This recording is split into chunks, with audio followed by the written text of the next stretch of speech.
We'll call this meeting to order of the Stanley City Council, Tuesday, June 13th, 2023 at 7 PM. And has everybody had a chance to look at the minutes? If so, can I get a motion to approve? So moved. Okay, there's a motion Second. and a second. All in favor signify by saying aye. Aye.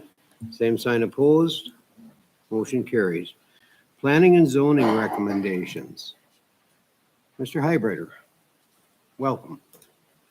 Mr. Mayor, council members, the regular meeting of planning and zoning was last evening. First order of business was a variance permit from Josh Nichols for a 2008 manufactured home to be put at 532 3rd Street Southeast. Because this is a 2008, it's beyond the timeframe allowed for placement. So showing pictures, and it appeared to be in very nice shape, condition. A motion and a second was made to grant the variance to allow Mr. Nichols to place the home on the lot. The lot's a privately owned city lot in a residential area. Okay. Any discussion?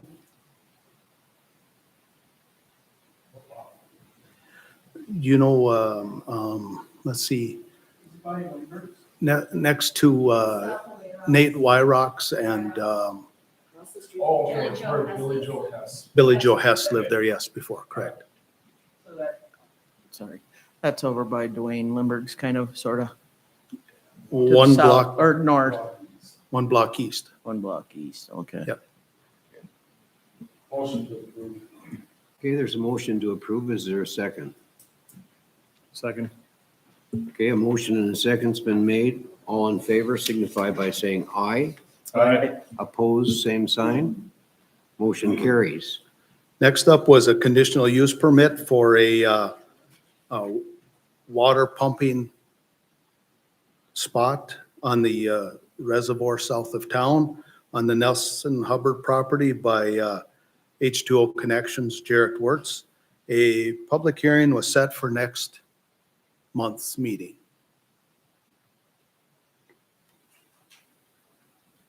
Okay, do we need a motion on that? We shouldn't. Not on this one, you don't know. Was this one that was tabled or? This is the one we Make it- rejected. Yeah, that's right. okay. This was the one that came twice before us. Yeah. No showed And he didn't show up? twice. So, and he apologized profusely in person to all of us last evening and said it wouldn't happen again. And Okay. yep. And then our next one was from Stratton Oakmont LLC, Josh Nichols. Same thing, to place a pump to pump water from the slough. It's on the north side of Highway 2 to the west of, what's that? The car wash, yes. Yep. And there again, we set a public hearing for next month to go over his pump request. Okay, any further discussion on that? Is that something that we should attend or one of us, because that one there has the potential to help the city a bunch. That's the one that we were looking at, trying to figure out how to drain to the south. And there was talk of lift stations and all kinds of things, so. Well, I think that's why we have planning and zoning taking care of it. I mean, he's got a permit for it, so. The I don't one know kind of why. unfortunate thing is we're only looking at the pump and the pump location. We have nothing to do with the water amounts, how he does it, what he does with it. One of the things that we did ask him last evening was how was his plan to get the water out of there? And it's all lay flat hose. There will be no trucking. It's all by lay flat pipe. And that's only if he gets the contract to supply the water for the project that he might be bidding on. And the state regulates. If State it Water starts Commission, getting too low, because you don't want to bring these sloughs down no, to empty, because then you're gonna get your white algae or whatever that stuff is. that, You don't That's want on- that alkali, I guess it is, Yes. but. that's and I on mean- any of these pumps. Right. On the reservoir south of town. Everything is regulated. See, right now, we've got there's 3 pumps permitted. This will be the 4th pump permitted on the reservoir south of town. But it's all regulated by the State Water Commission. They watch the levels, they watch everything that transpires, the amount of gallons that are coming out, what does come in from natural runoff into the body of water.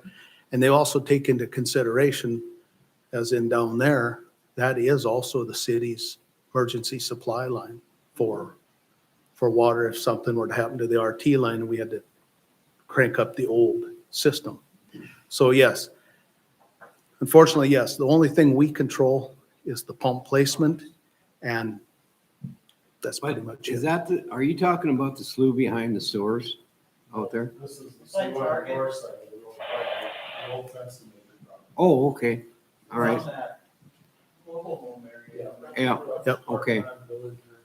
Backs up to the, It is a big slough, yeah. Yeah. Linda wants to talk. Just whenever you're finished. I was just gonna let you know, Chad, it is a public hearing. It will be in the paper. So you guys are all more than able to attend if you'd like. Do you guys have any concerns? I did tell Josh, thank you for buying that property because he now has bought part of the slough that we have so much trouble with. So I did thank him on behalf of the city. 'Cause that is where our storm runoff goes. It is, Right. and that gets very high. Exactly. with that, that's all I have. Okay. If any other comments or questions? No, thank you. It's not- Thanks, Todd.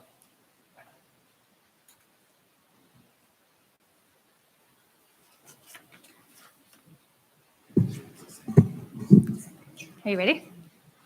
Good? Okay, good evening, Mr. Mayor, Council.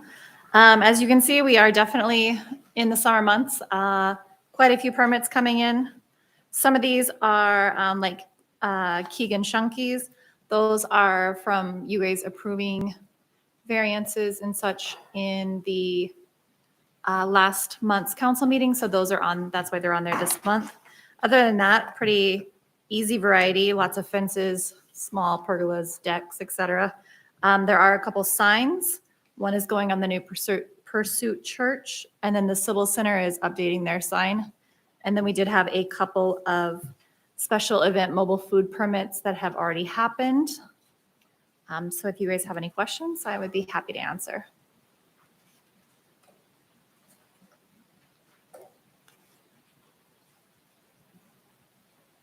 I guess you'd be just as well to answer this question. Yes, ma'am. So the ditch over by my place where the new walking path is. Mhm.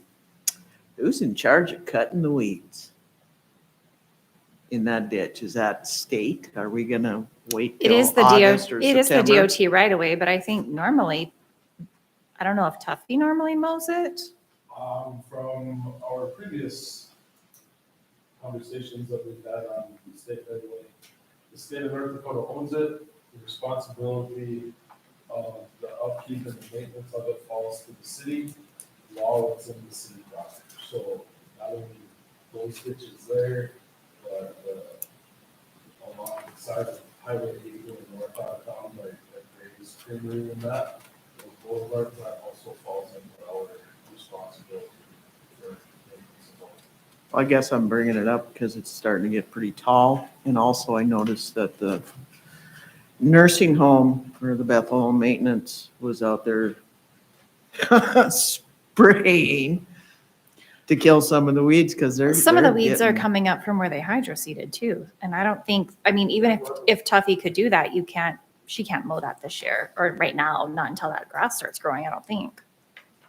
Well, But on the other side, like on what would be like on the north side right there of the curve, you know, the Memorial Park takes care of it, but on the south side, right by the road, I'm sure that Tough could make a pass on that. well, something needs to happen because they're. I know she mows further down, like Right. towards 8th. And know I she- don't know if they still got them straw bales or. Oh, like the straw- wattles and stuff. The wattles, thank you, in there. Mm-hmm. I'm sure they are, but I mean, it's They could starting to be get around the tall and that's a culverts. mosquito issue, big time. And I Right. hate mosquitoes. I'm sorry. So I was just wondering who's Right. responsible for that, so. We are. I did notice, I mean, that you sent out the letters Yes. and is that a complete list of the letters that was It's sent what out? I've sent so far. I sent some more today. It's just going to be an ongoing thing throughout the summer. It's just years ago that council had requested that if I'm sending out stuff for code enforcement, that I send it out to you guys so you know what I'm sending out. I don't put it in the packet because I don't want to embarrass homeowners or anything. That's why I send it to you guys just separately. I don't have a problem, Amanda, with Okay. anything that's been sent out. I'm not saying that. Matter of fact, I think, like Linda's thinking, I think there maybe should be more. There are. Driving around, which I do probably every other night, I guess. I've noticed a lot of them, and I hope we don't have lots looking like they did for the 4th last year. Because we had a lot of lots that weren't cut last year. Okay. And I know that's not your fault. Well, it is. Well, It is basically because it I'm code isn't, enforcement. But, because you can only do so much on that. But God, I just hope they will cut some of these lots because they look awful. So we do try to get everything cut. And I say we, I mean between myself and the Public Works, because sometimes I have to hire the city to help me mow lots that have been ignored. We try to give homeowners enough time. We try to give them a little bit of grace after. But if I have to hire contractors, I need to give them time also. So we try our best to get everything done by the 4th of July. I apologize. Sometimes that does not always happen. Sometimes the contractors that I hire or the homeowners just aren't cooperating but we will, yeah, there's a lot of long ones. A lot of those that you see around town have already received letters. They're just not to their deadlines yet. I think the first set of deadlines is the 20th on Tuesday. I have to give them by ordinance 5 days. I mail them out, so I give them obviously an extra couple days for the mail to come. And then usually I try to look at the calendar and do like at least a Wednesday and a Saturday where the landfill is open, so they can't say, well, I mowed, but I can't do anything with the clippings, or I can't go to landfill. I try to be considerate. So I'm sending out new letters every day, just trying to, Do we put anything in the newspaper? No. Can we? I mean, I don't know. I don't as know a if that is like reminder, a, just general across the board. Mary, maybe you could speak to that too. I Just- suspect you, think sort of like when the commissioners put out the minimum cutting requirements in the fall, Mhm. you could do something like that with your ordinance, just a notice to landowners. We could do that. I mean, Definitely. it doesn't have to be any kind of nasty letter, just Mhm. No, just the city's reminding mowing people requirements. that, we want. And unfortunately, what we are seeing this year is a lot of the lawns that are still really long are the ones we deal with every year, multiple times a year. I know. And yet they don't sell their properties. They don't live here. They just do the very bare minimum or nothing until they get a letter from me. Or they ignore the letters and I hire somebody and then we get nasty calls because they're getting charged by the city because we've just hired somebody to mow their property. So yeah. Yeah, sorry. Well, I think you've done a good job. So yes, a lot of them have got letters, but obviously what I used to do is put a nice big bright green notice on their front door and then people thought that was a little bit harsh.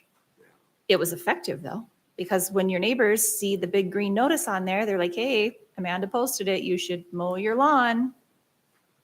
But I mail them out now. I've mellowed in my old age, so. Well, you can only do so much. I know that.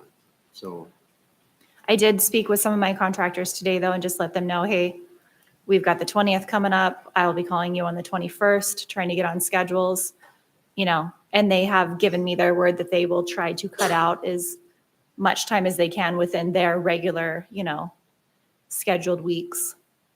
One of them told me that he has a couple guys that likes to get a little extra money on Saturdays. Maybe they can mow the city lots that we need them to mow on Saturdays, things like that. Just give them a little bit of overtime or something, what about out at that Ryan addition? And I mean, that's maybe Public Works as much as That anything, one? but all those lots out there, I mean, That one was in there, the empty John Ryan lots. There I are, seen that you had it in there, but so do you the, ever get a response there? so until last year, we actually never had to send a notice because the development group, the John Ryan Edition is what they're called, actually paid Scott Cudmore to mow all of those. And then last year that changed. So I have already communicated with Scott weeks ago and asked him, have you heard anything? No. And so I've already sent them a letter. Their deadline is the 20th. Okay. So that gives Scott enough time. Scott did tell me with his schedule, he's super busy, but he will try, to get the front lots kind of by the north truck route, get all of those done so that at least when people are driving kind of in and out of town, it looks presentable, where the ones that are kind of hidden within the development may be a little bit after the 4th of July. But he'll make sure that the front is cleaned up. Gene, I already talked to him. He's going to mow, and him and Scott are going to kind of tag team it right there so that all the ditches and everything gets done, because the city hasn't done their lots up in John Ryan either. So Okay. we're trying to make plans, but it's coming fast, faster than anyone realizes. Oh, it does. So, any other questions for Amanda? Can I get a motion to approve her report? So moved. Second? Second. Okay, we got a motion and a second. All in favor signify by saying aye. Aye. Opposed, same sign. Motion carried. Thank you.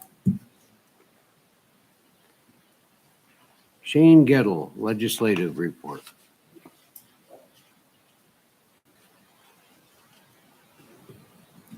Good evening, Mr. Mayor and council members. It's a pleasure to be back in front of you again. This is a full report on the North Dakota legislative session. They adjourned sine die just before 3 a.m. on Sunday morning, April 30th. And yes, I was up watching at the time.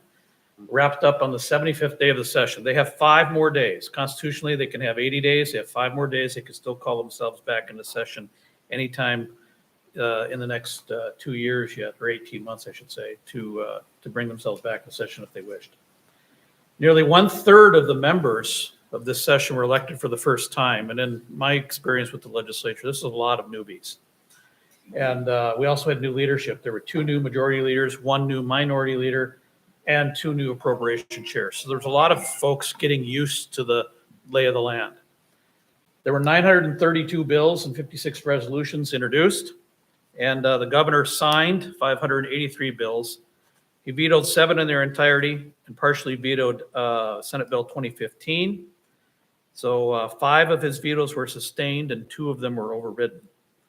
The legislature passed a record $19.6 billion 2-year budget.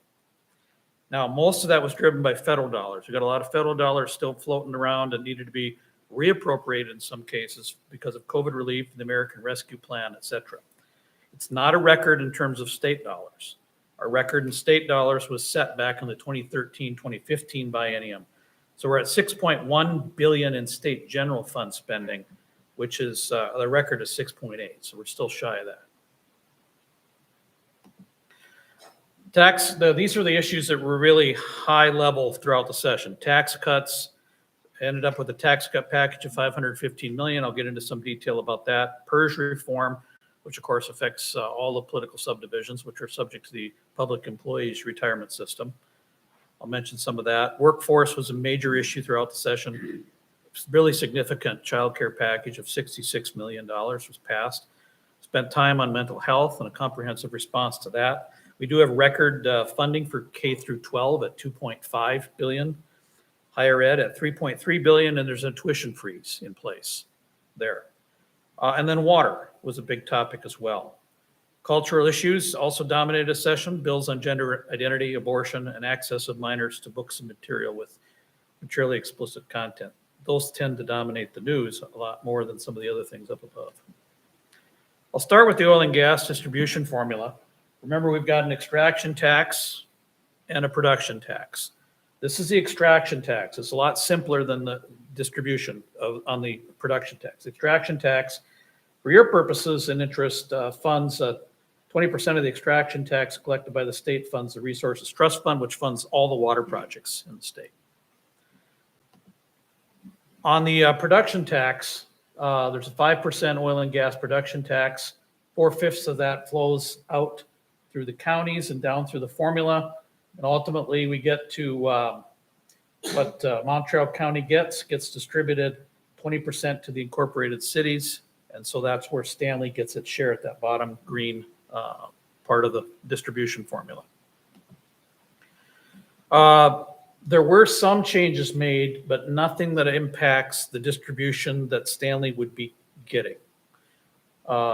These were the changes, and this has to do with after the overflow from both the extraction tax and the production tax, there's these, what they call these buckets here. The increase to general fund, everything in yellow are changes they made to this. They put a social services fund in there, and then the PERS retirement needed to be funded. So that's $65 million in blue that was added into this as well. The county and township infrastructure funds you see here, you're not participating in because those are only for the non-oil producing counties. That's called Operation Prairie Dog. And then I'll cover what I covered last year just as a refresher on the strata wells on the reservation, because that does impact the amount of money that the state gets versus the tribe. And so that's what this is. So all oil and gas wells drilled prior to July 1st, 2019, it was split 50-50 between the state and the tribe. Now we make a distinction between those wells, strata wells that are on trust land versus on fee land. And so the ratio is 80-20, 80% for the tribe and 20% for the state on the trust lands, but on the fee lands, that ratio reverses. So it's only 20% to the tribe, 80% to the state. So that affects the total share distributed among the political subdivisions. These were the assumptions that the legislature made with regard to the oil and gas production tax. So for fiscal year 2024, we'd be at 1.1 million barrels a day, starting off at $75 a barrel and holding for the first part of that fiscal year. So that's July 1 of this year through June 30 of next year.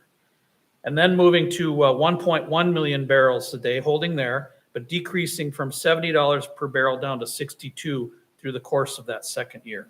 That's the legislative assumption upon which this was all built. So according to the state treasurer's office, based upon that assumption, production, and price, and based upon Montreal County just holding steady on its current percentage of total production in the state, which I think is somewhere around 20%.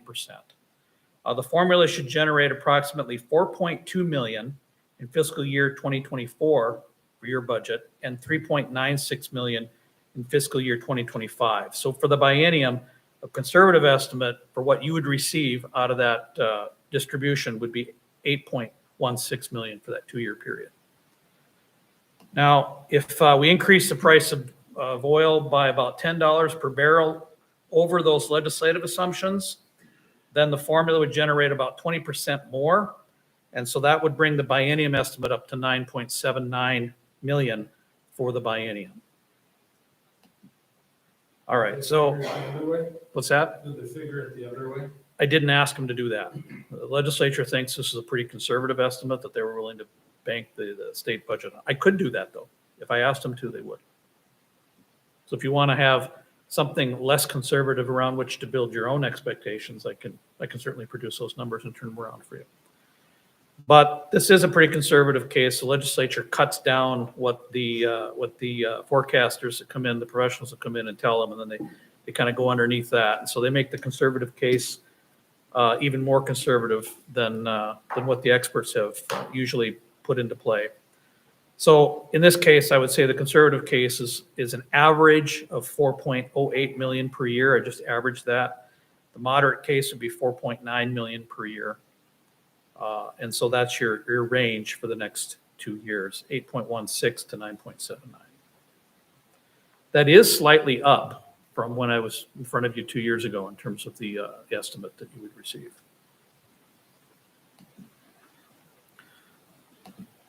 Okay, water was also a big topic, and the Department of Water Resources budget, again, gets funded out of the extraction tax. And there's $100 million that I highlighted here for you. There's also $316.2 million available for political subdivisions to apply for water supply, $52 million for rural water supply. But one thing that cities need to keep in mind is $100 million for water infrastructure revolving loan fund. And that's to help fund the local cost share of any projects that you're doing with regard to water. So that's available. The legacy fund and the infrastructure, so that was a water revolving loan fund. There's also just a regular infrastructure revolving loan fund, and this is where that turned up through the legacy fund income stream. They restructured the income stream, and they provided a direct appropriation of $150 million available for that infrastructure revolving loan fund. So it does restrict applicants to a combined total of $20 million in outstanding loans from this fund. But it also added in a separate bill, 1292, infrastructure required to service recreation community facilities is now eligible for this fund. And that's not including the construction of a building or recreational amenity. That's just getting the services to those facilities. On the subject of taxes, as I mentioned, there's a $515 million overall tax package. What that breaks down into is income tax, property tax, and then a much more generous homestead tax credit than what we've seen in the past. The income tax, you can see up here, we collapsed the 5 brackets for individuals down into 3, and the new splits are for single filers below $44,725, zero income tax. For married filers, your first $74,000 is not taxed. And then you're taxed at 1.95%, as you can see up there between the income brackets that are established. And then the highest individual income tax is 2.5% for those who are over, for single filers over about 226,000, and for married filers just over 275,000. Property tax, $157 million in relief for property tax. And that's a credit to homeowners. That'll be an application process. You have to show that you actually have a primary residence that you live in North Dakota. But for the 2024 tax year, all of us who have primary residences are eligible for a $500 property tax credit available in our primary residence, and that's funded by the state. And then the remainder of the tax relief was focused on the homestead tax credit. That increased credit will provide assistance for homeowners 65 and older who have income below $70,000. That's a major leap up in terms of the income threshold for that. Also got rid of the trigger. Let me start with 2162. For counties to receive the oil and gas distribution, they had to also levy 10 mills of combined levy for county road and bridge, farm to market, and federal aid road and county road purposes. So some of the counties were out there going, you've got all this money sitting over here. Why are you still levying 10 mills for all this road infrastructure? And the legislature wiped that out. So now the county does not have to levy up to 10 mills on that anymore in order to receive the distributions. That was why they were doing it. So 2162 removed that requirement. It was an income tax credit for certain automation of machinery. 1286 repealed the positive extraction tax trigger when a price of a barrel of oil exceeds a high price threshold. So there's no more triggers anymore in the oil taxation. It's just a flat, consistent tax no matter what's going on in the oil markets. So that removes some uncertainty that was previously built into the formula with some triggers. As a property tax exemption for churches that was clarified previously, if you had a church that bought some property, was building, once they started building, they were taxable until they opened their doors and established that they were a church. Now, as long as that tax exemption applies as well during the construction. And then there was a sales and use tax exemption for materials used to construct, expand, or upgrade a hospice care facility owned by a hospice program. A lot of failed bills in the tax arena. There was a proposal for a flat tax, a path to zero income tax, limits on property tax levies. I just highlighted a few here. There was a major property tax bill that ultimately got compromised into what I already showed you. Freezes on residential property valuations and primary residence and agricultural property valuation limitation also failed. Seems like every session we have one version or another of some effort to freeze assessments or property taxes, but as you can see here, they failed this time. In the area of state and local government, probably the biggest topic of the session was ending the defined benefit plan, and that's where it ended up. These were long hearings. There was a lot of testimony and concern about getting rid of defined benefits, but that's where the legislature has set its course. And so starting January 1st of 2024, all new hires will be under defined contribution plans. And those who are already in defined benefits will continue. And there's a buyout of that over time. The first installment of which you saw earlier here. That date of January 1st, 2024 is only if the committee affirms that they're ready to go. Otherwise, the alternative date, if they say they're not ready to go on January 1st, 2024, is January 1st of 2025. So there's a little bit of flexibility in there. A couple of energy issues affecting local government. There's a natural gas property tax exemption. It provides a 15-year property tax exemption for natural gas pipelines located in the state of North Dakota. They're constructed after January 1st of 2023, provides service to cities and townships in which majority of the households and businesses did not have access to natural gas service as of January 1st. You could have natural gas service, but if majority of the residents and households and businesses don't have it, then the pipeline could get a 15-year property tax exemption, which may help stimulate some of that in some areas. There's also a natural gas community study that the interim will be taking up. 1234 prohibits any county or city from prohibiting or impeding the connection or reconnection of electric, natural gas, propane, or other energy. In other words, municipalities can't get into the business of dictating which fuels the residents of their city use or utilize. And then there was some work done on electric vehicle infrastructure. Note that political subdivisions may not own an electrical vehicle charging station. That was put into law. Renaissance zones, there's quite a bit of work done here. 1266 specified that a city that allowed its Renaissance zone to expire may reapply for a subsequent Renaissance zone and or reapply for renewal of the formerly expired. Previously, if you let it expire, it was done. This opens up that door. More modifications were done in 2391, which amended the definition of rehabilitation, allowed the Department of Commerce to grant 10-year extensions. Previously, it was 5 years. Now they can grant 10.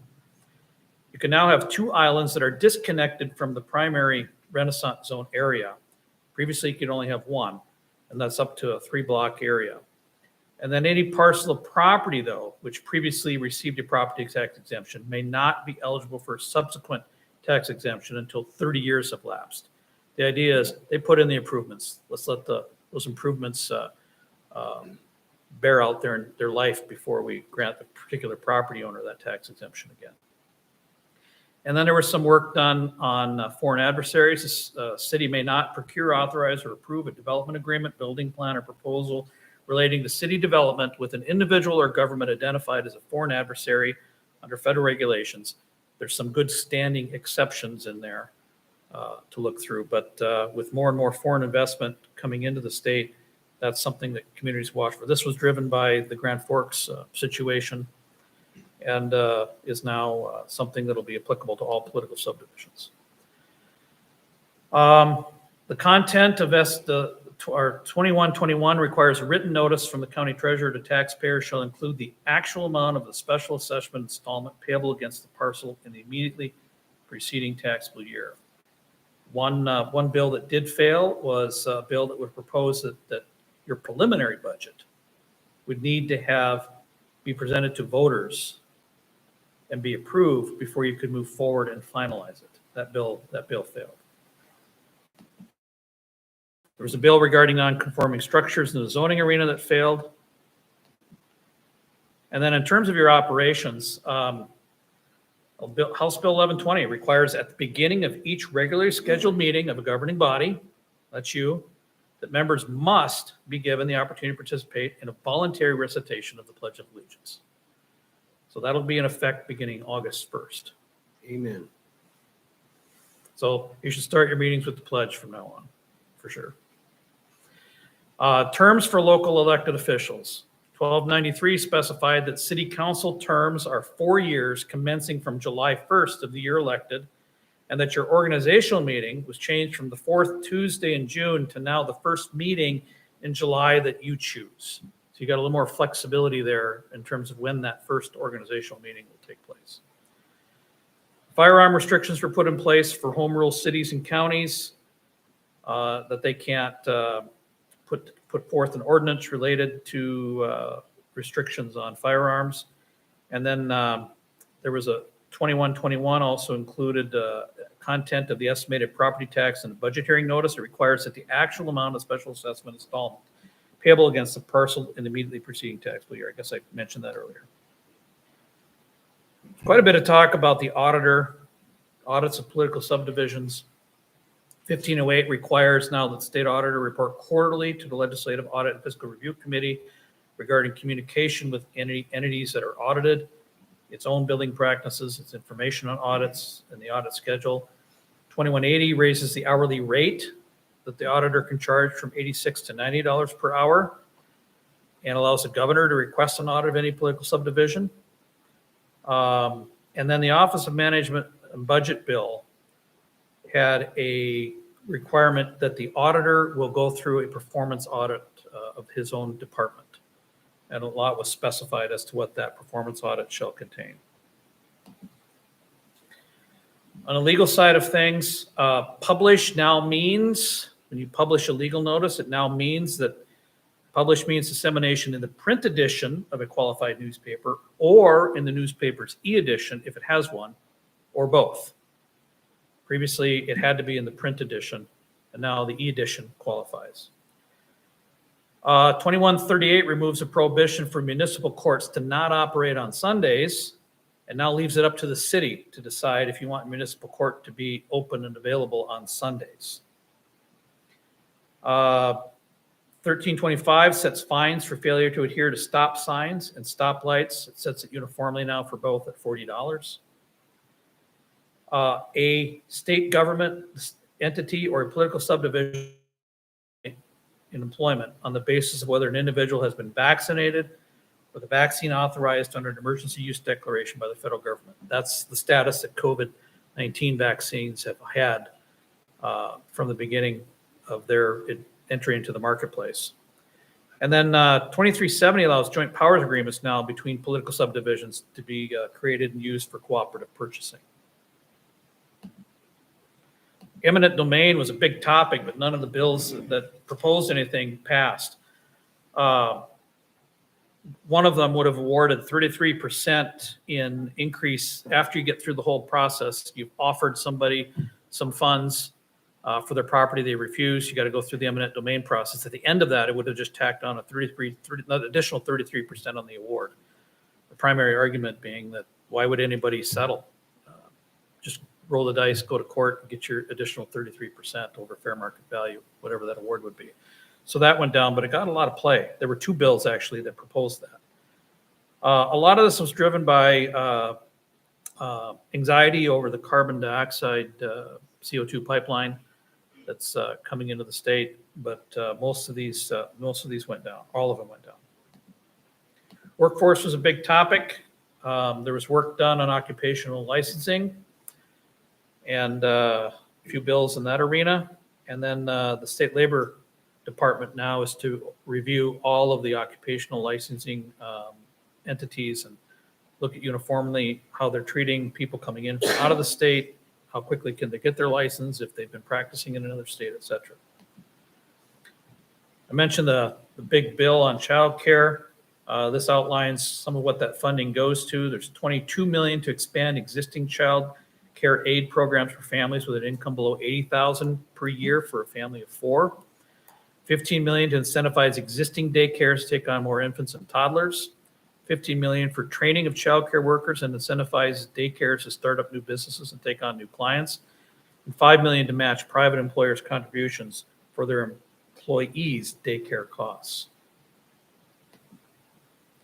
Other workforce issues, there's a Back to Blue grant, provides $3.5 million toward a bonus program to attract and keep law enforcement officers. The Skilled Workforce Loan Repayment Program extends it to Native American scholarships, North Dakota Scholars Program, and dual credit tuition. And registered nurses were finally included in the Student Loan Repayment Program. It's been available to doctors and other higher level medical professionals. Now registered nurses are part of that too.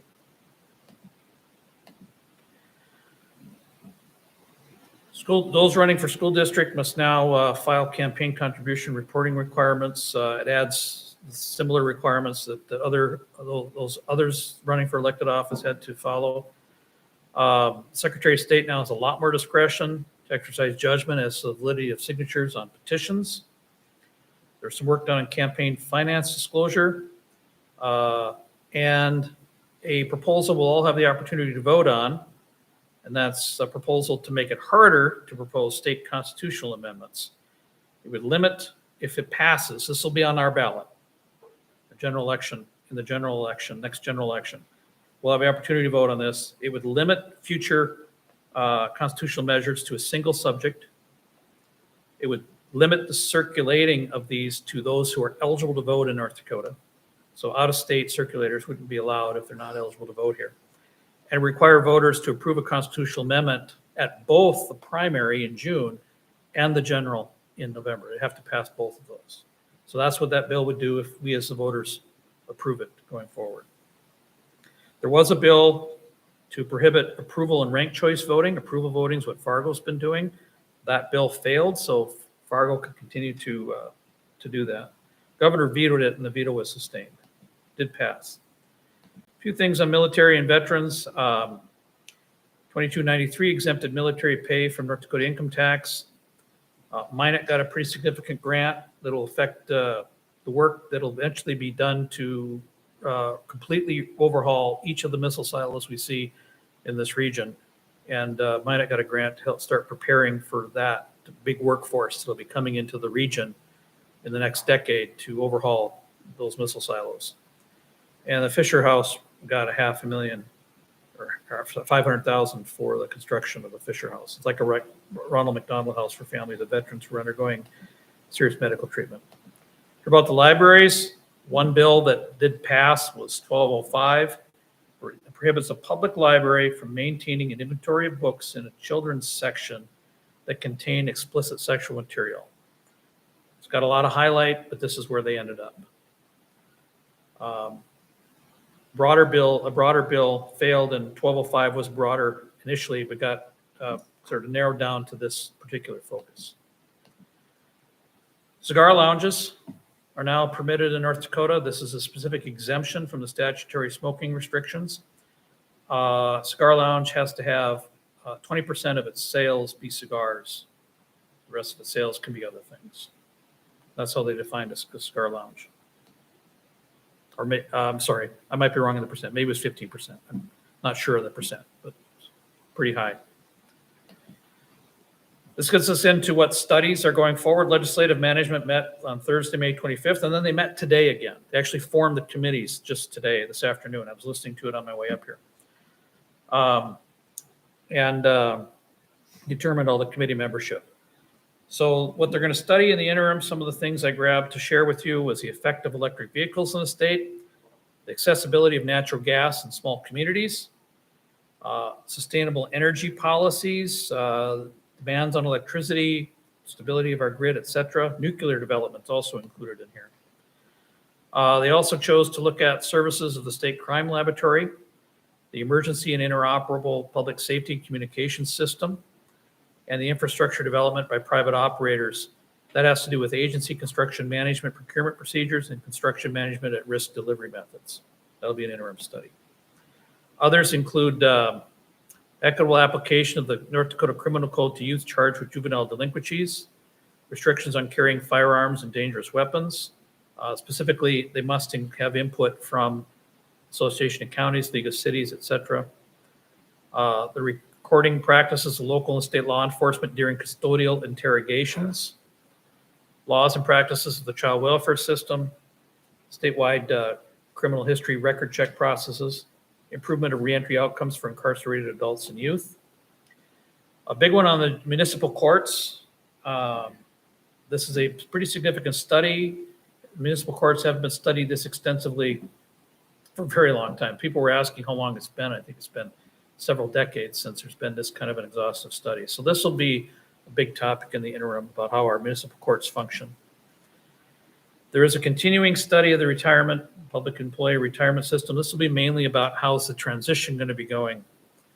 And then best practices for public employee retirement plans.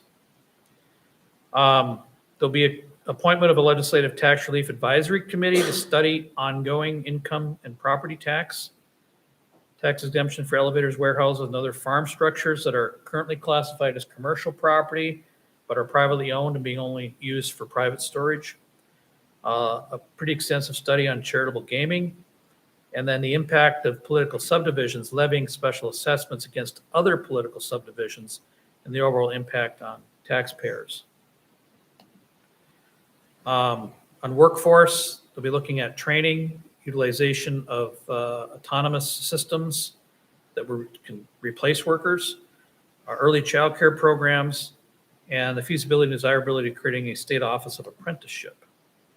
And so that's the session, and those are the interim studies that you have before you. So, any questions? Well, thanks, Shane, for going through all that. Yep, you're welcome. Hope you got some of the weekly reports that I sent to Lynn. We did. So Yeah. We can call you out. We'll have a question or something. you can, absolutely, you can. I'll email this slide presentation to you, Lynn, and you'll have it. So, yeah. Okay. Appreciate it. Yep, you're welcome.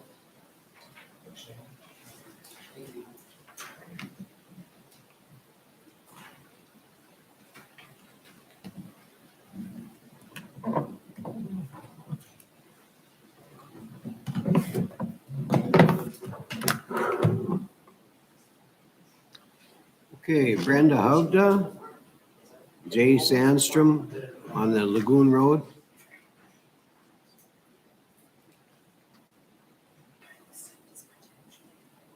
Councilman, lady, I'm Jay Sandstrom. I'm representing my wife Brenda. She owns a property on the north side of she's got the beachfront property on the north side of the lagoon that you guys built her a few years back.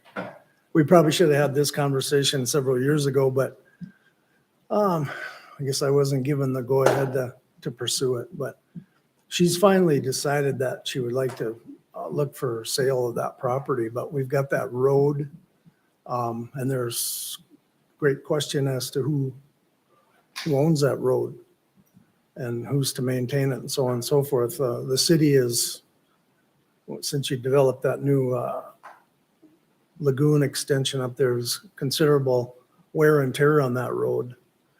So before we can sell it, we need to find who's got title to that road and all that good stuff. So I'm here pleading for some kind of agreement or some way of finding out who owns that road, because I guess there's question. So I did check into it today a little bit, Jay. I went and visited with some people, and by looking at the map, the road falls on the city's side of the property line. But also looking at the map, it shows it as a private road. Well, it didn't define who private road ownership is. So I do have to follow up at the courthouse to see if there's something recorded there for, and also if there is a designated owner. But by looking at property lines, it would be, just by looking at that, it would look like it is on the city as far as an owner. But also it's a quarter line. So that road goes up to your guys' place as a finished gravel road, let's say. And then from your place on east, it turns into a 2-track. It's like a section line out in the road over. So I do need to do a little follow-up up at the courthouse to find out if there is something recorded in there on that. I'm assuming that if you guys aren't aware, that's why you're asking. Right. We have a problem. She attempted to put it up for, or she did put it up for sale, attempted to sell it here a few years back. I don't even recall how many years ago it was.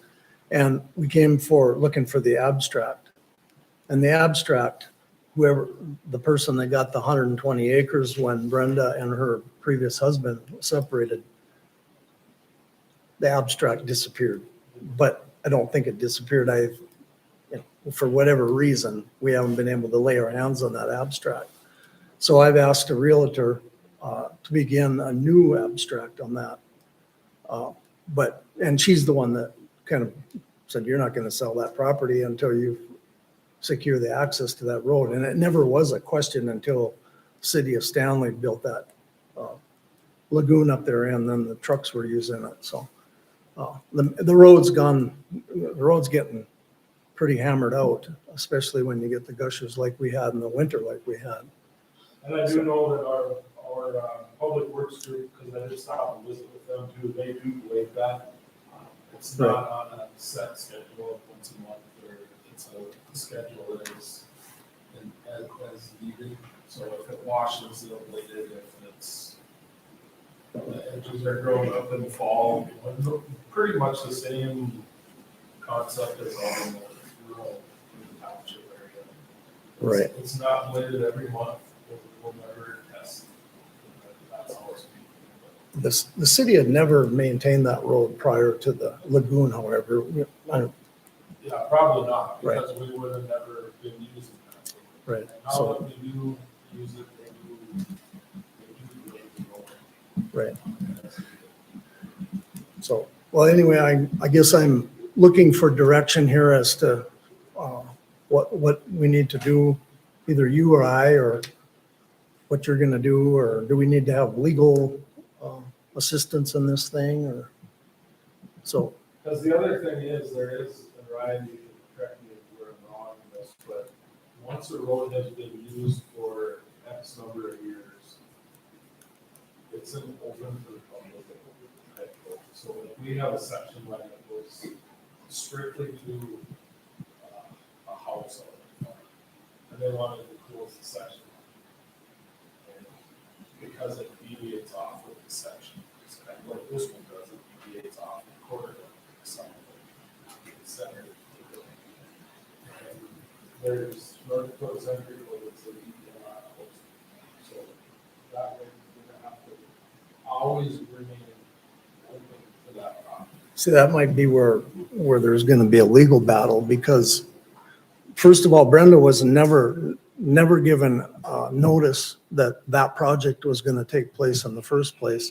She was never given notice that they were gonna use that road, that she would be impacted, or that property would be impacted, though she hadn't lived there. So I'm not so sure without a survey to find out where that road is placed. By looking at the map, the GPS, I have a son that's a GPS guru for Hess, and those lines on a map really don't mean a whole bunch, especially if you're gonna get down to the inches and the feet. Just about gonna be forced to get it surveyed, and I guess the cost is an issue. Is it Brenda's property or is it the city's property? Who's gonna pay to find out what? And so that's where we're at. And we really do need to get that figured out and an agreement regardless of whose side of the property line it is. We need an agreement so each party can continue to use it. And if we sell it, we're not gonna be able to sell it without some kind of a settlement. You know, If we would ever be opposed to getting it surveyed, if it happens to be that it all falls on you, who's gonna pay for what? But like any other survey, you want it, shows that it's all yours, then the expectation could be the majority of that bill is gonna be yours also. Yeah. But at the same time, if it falls into the center line, then we need to put together some form of a uses, man. That stuff goes on all the time. We're not ever gonna, we can never build that. In my opinion.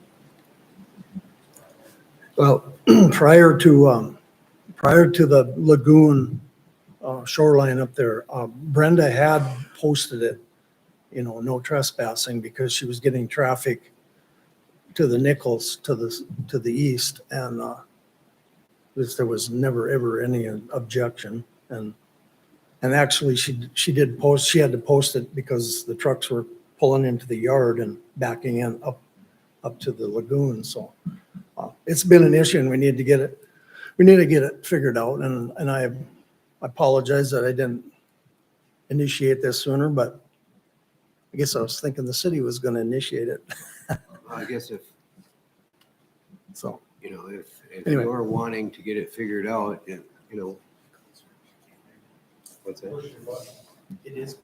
Yeah, yeah, okay. I would say, I guess if you're wanting to get that figured out and stuff, I mean, you're free to have a survey done. Yeah. Does that fall on The me? city's not gonna be opposed to that. Well, yeah, I guess if you're the one wanting the survey. Yeah. And then like Chad said, I mean, if that's showing that road's right down the center of that quarter line, I don't know why you couldn't come back to the city council and basically ask us to cover half of it or something. Well, I'll tell you what, since the city has claimed it, why don't you initiate and we'll come back? Because we don't really care right now. Well, you And should, that's you're the really what governor. it amounts to. I mean, you're the one wanting to sell your property. Okay, well, I guess if that's the way you feel about it, that's the way you feel about it. Well, that's just a personal opinion. I mean, but I don't know. Anybody else got any ideas or suggestions there? Mayor, may I make a comment, please? Yes. So I did a little research myself. I didn't get to do as much as I wanted to. I had a discussion with Ward, since obviously he was here during the time of the project, adding another cell at the lagoon. And there is a set of plans. I have not been able to get my hands on to get a copy of it, but the road is actually referenced in these plans. And I did check for some easements today. I didn't do a whole lot of searching, but I did do some. I wasn't able to find anything that talked about like an access easement between like the city and Brenda. As to this point, I wasn't able to locate anything, but I just thought I would mention what I have or haven't found so far in my own research. Zach? I have no idea where the property line is, but it seems like in any case, we're gonna have to do an access easement. Either, we don't know who the grantee and who the grantor is at this point, but we need to kind of work together, because if it's theirs, we're gonna have to ask them for permission. And Right. I mean, I don't have any problem with the city paying for half of it, but I don't know that it's gonna have to be a full blown survey either, with the road, with the truck route being put in, that had been surveyed, there's got to be corners already. So it's a matter of finding out, it wouldn't necessarily be a full blown resurvey to where you're flat. Well, I think and tell me if I'm wrong, but the easement can be drawn up by a lawyer, but they're probably gonna want an exhibit that's done by a surveyor so that the location of it is referenced off of section corners in a legal description, but. Yeah, you're correct on that. Well, I don't have the knowledge to know where to even look, so, it just seemed like it made sense to me, and since you're the party that has the jurisdiction or claimed the jurisdiction, that I'd come here and inquire about it, so. Guess I'll have to seek legal help, figure out where I have to go to look, so. So Lynn said that we should have various plans here for when we construct that, so I mean, to me, that's a logical spot to Yeah. start. Okay, So I appreciate Come it. in and visit with her and see what you guys can see there before. Yeah, hiring a lawyer to do a title search for you. Yeah. All right. So yeah, just give me probably till the end of the week and I'll start doing some checking into that and like I said, and then I guess we can go from there. So- If it's all right, I'll probably get a hold of you next week. Yep. Gonna be kind of tied up, so. Nope, that would be good. All right, thank you. thanks.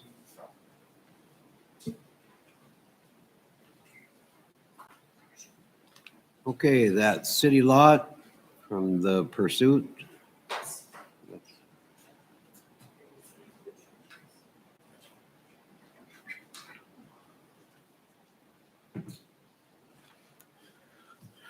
Good evening, Mr. Mayor and council members. For those of you who don't know me, my name's Jesse Barlow. I'm the campus pastor for the Pursuit here in Stanley. Okay.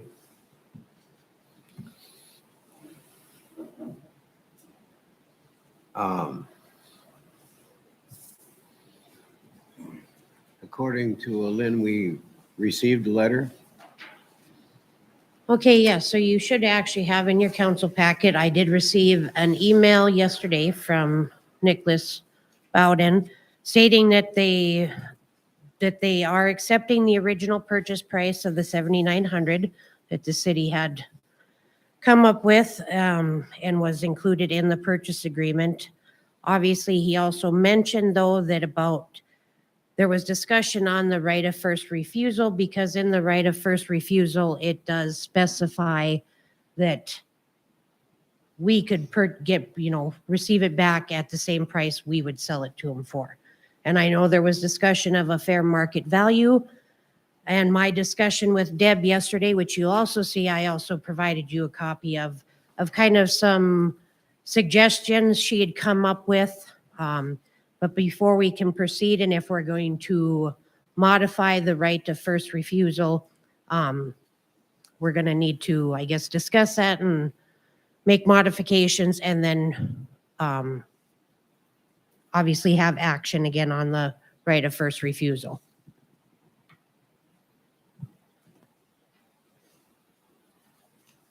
So that's kind of where we sit right now, is that according to your letter or your email,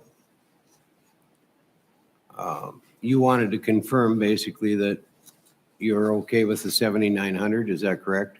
Yeah.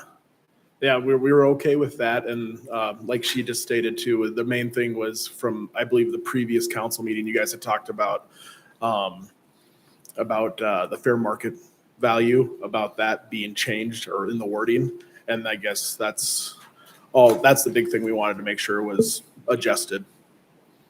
Okay. So,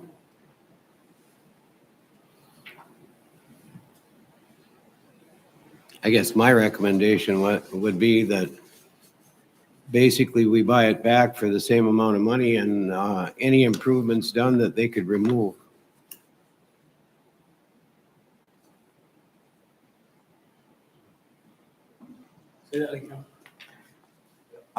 We buy it back for exactly what they're paying for it, but any improvements on the lot, they could remove at that point, so.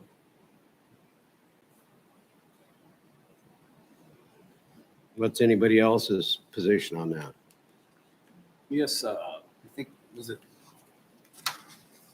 line item 3 from Ms. Hofferth, was that what the original, what was the original motion? Was it back with improvements? Is that what the original motion was? Like, but first option, buy it back with improvements is what I believe the first motion was before we got that first draft from legal. So does that correlate more with line item 3 on this purchase agreement verification? Is that the way I'm interpreting it? Well, I'm just saying that would make it probably a heck of a lot more clear cut, as far as I'm concerned. It's, they're gonna be putting equipment on there, playground equipment and stuff like that. And if they want to remove that, in the event that they're gonna close it and we're gonna buy it back, that would be their option. I would agree. I mean, how are you gonna come up with a value of what it is? I mean, you obviously can't use what they paid for it as a value 25 years down the road. No, Wouldn't there be a true and full value though, like on a tax statement? And aren't those usually like, they won't They be won't paying have one. tax, There's no- so. So there's no- It's not an assessed, we don't have playground equipment as a assessed property like a garage or a home or, right. Right. What do you guys think, Linda? Sorry. I'm in agreement with your proposal there, Mayor, that we have the right to buy it back if they ever choose to sell it, and then for the amount that they purchased it for, and any improvements, their playground equipment, which is what they're gonna use it for, can be removed. Yeah. I think it's a There's no simple way. set value on playground equipment. Fails, it falls apart, it breaks, whatever. I don't see any value to it. It is personal property.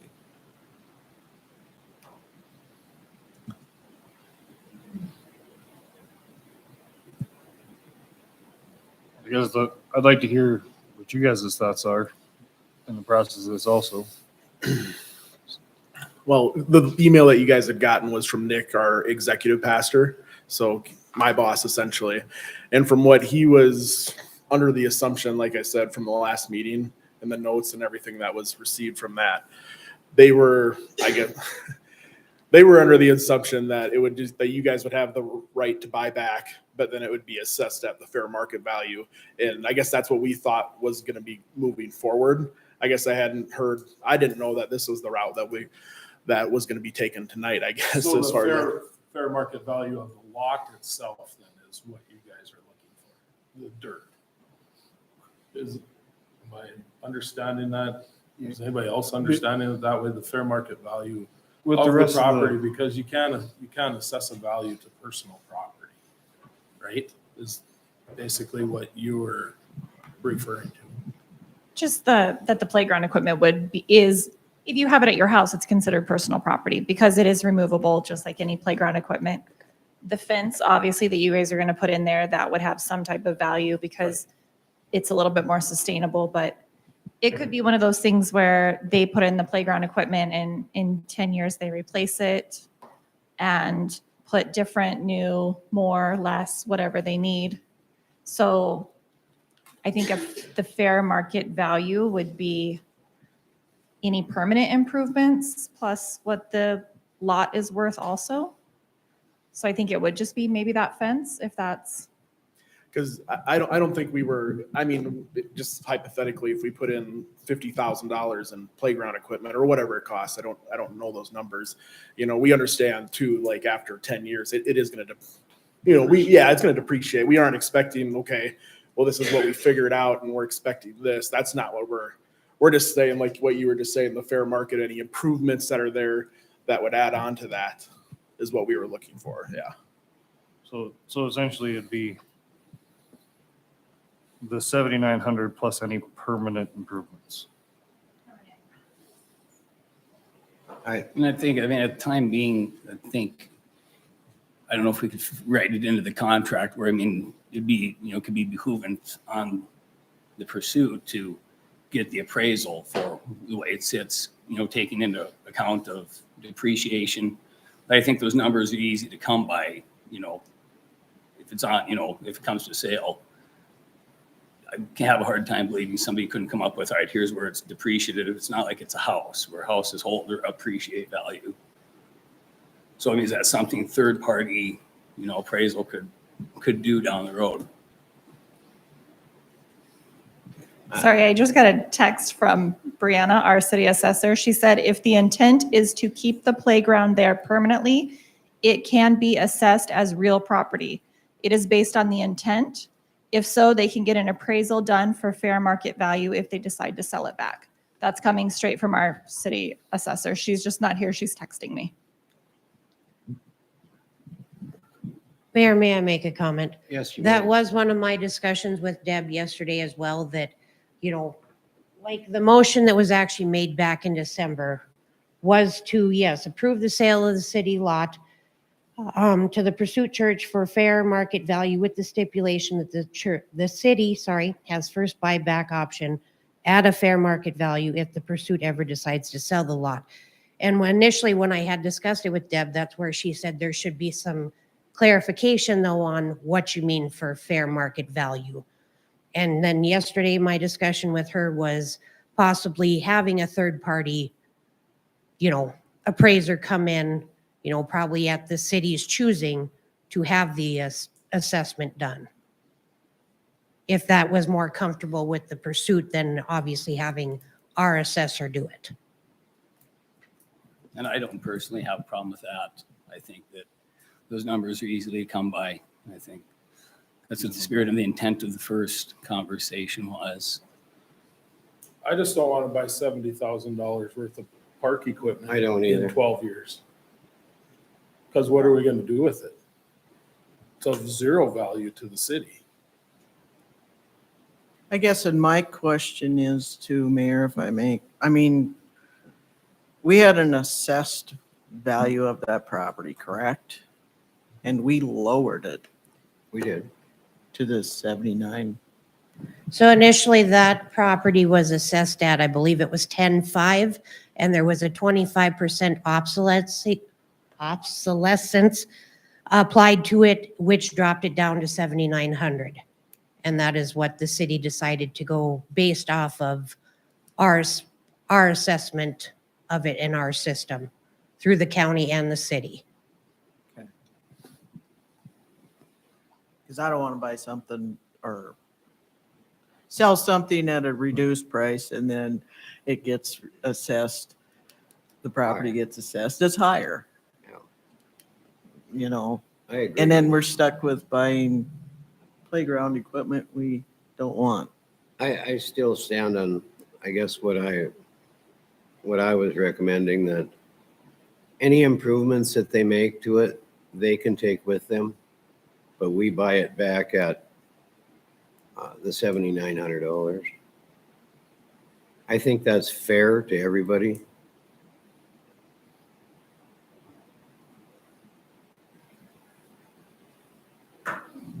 Would there be anything as far as like what you had mentioned before, like if anything was like permanent improvements or anything like that?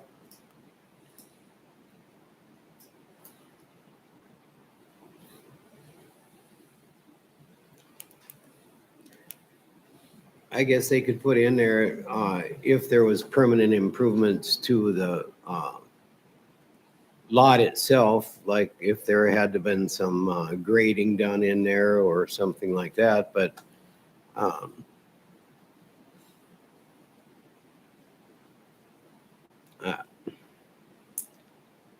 really, I don't see that need. I mean, if you guys are wanting it and gonna use it for what you're gonna use it, I don't know why you'd worry about it, to be honest with you. Hopefully you never want to sell it back to the city. Well, that's, yeah, that's my plan. I plan on being here for as long as, Yeah, Yeah. I mean, I guess that's the way I look at it. If you keep it, it's never gonna be a loss to you, so.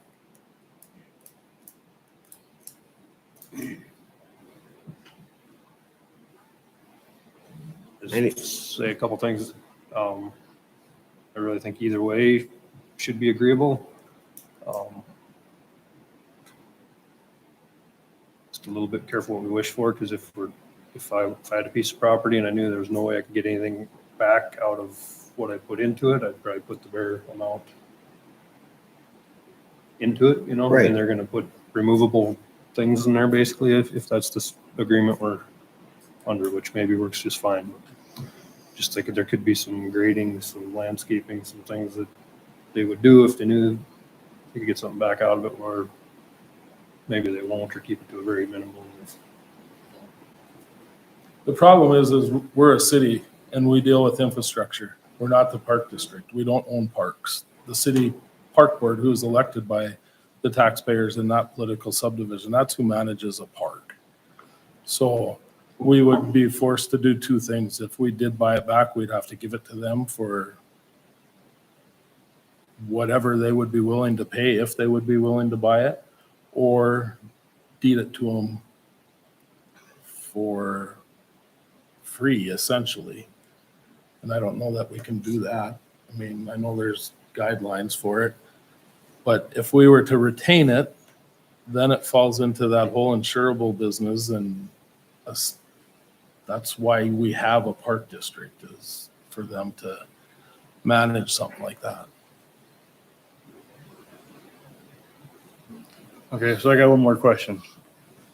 Because this thing's been getting kicked down the road forever. If there was an agreement in place tonight for the $7,900 being the fair market value of purchase back, would the pursuit be willing to just move forward? To what? Move forward. Just, I didn't hear just the last part. yeah. Would the pursuit be willing to move forward on the agreement as stated, with the $7,900 being the purchase back price as first right of refusal? I guess that's, at the end of the day, this has been kicked down the road for months and months and months and months and months. And I mean, at the end of the day, are we squabbling over $1,000 or $3,000? Or are we squabbling over whether or not they take the playground equipment with them in however many years they do I or think- don't? Yeah, the questions to you, I guess, are you willing to just sell it back to us for $7,900 and remove your improvements?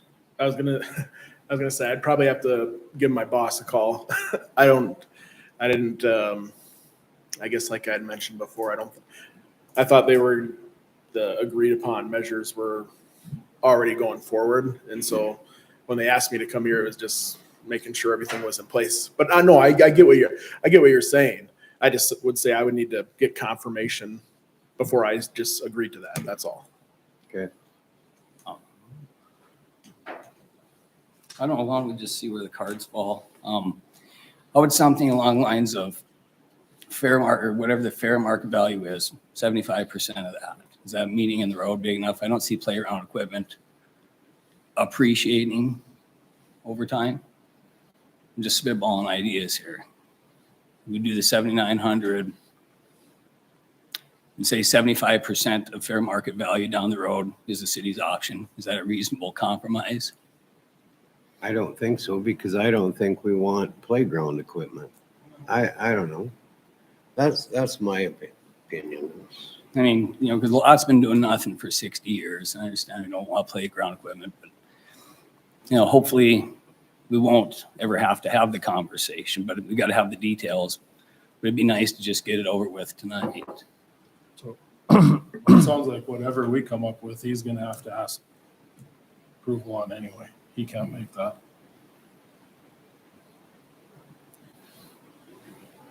So I guess my biggest question in that then is at $7,900, that's what the lot's worth on the obsolescence now.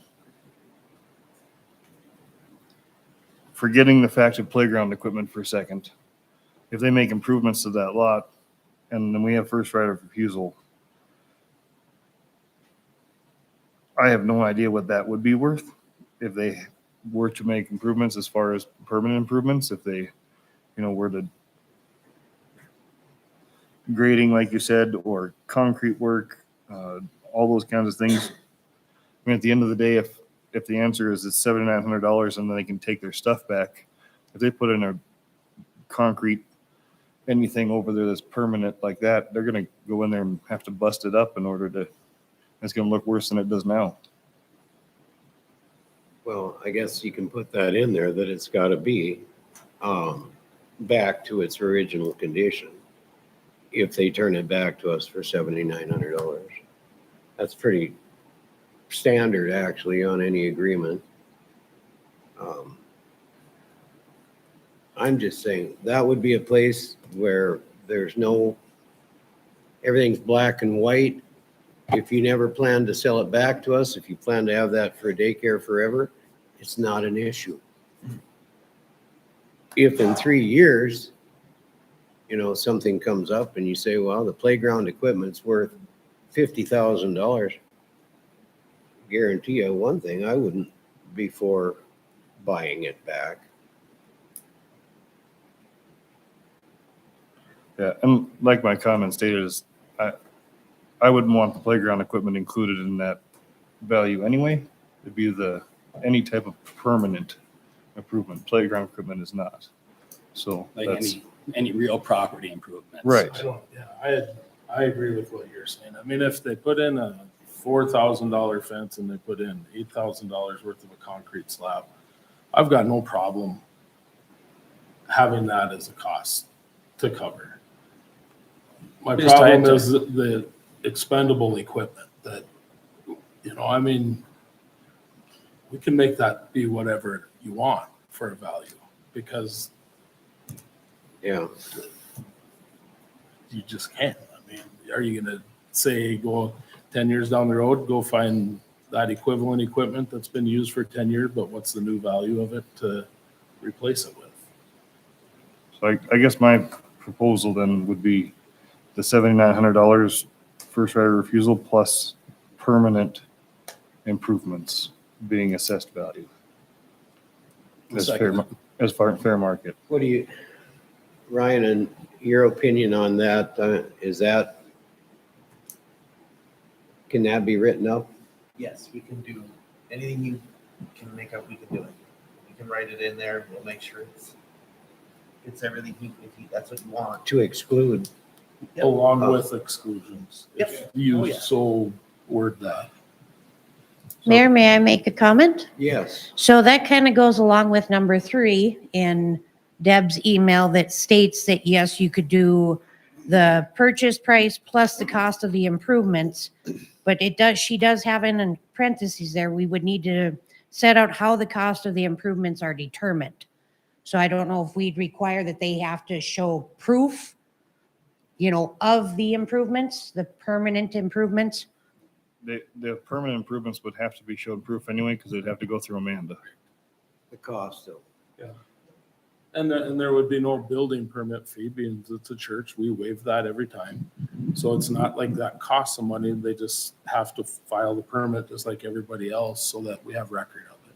Right. And I think that with our city assessor, she would be assessing the value of that lot just like any other lot in town. And that would be, I guess, what would be considered the value of the lot, whether you guys wanted to get a third-party assessor to come in and assess the value of that lot when you are wanting to sell it, I think would probably be up to you guys as the seller. But I know that Brianna, our city assessor, would probably have an assessed value on that lot, just like she does on every lot in the city. So, The biggest difference here is that we're saying the bare land is 7,900.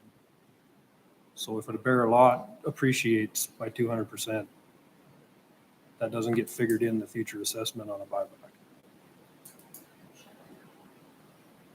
No, I know what Zach's saying is that if we put that in at 7,900 as the fair market value for X number of years down the road and the value of property has went up by 200%,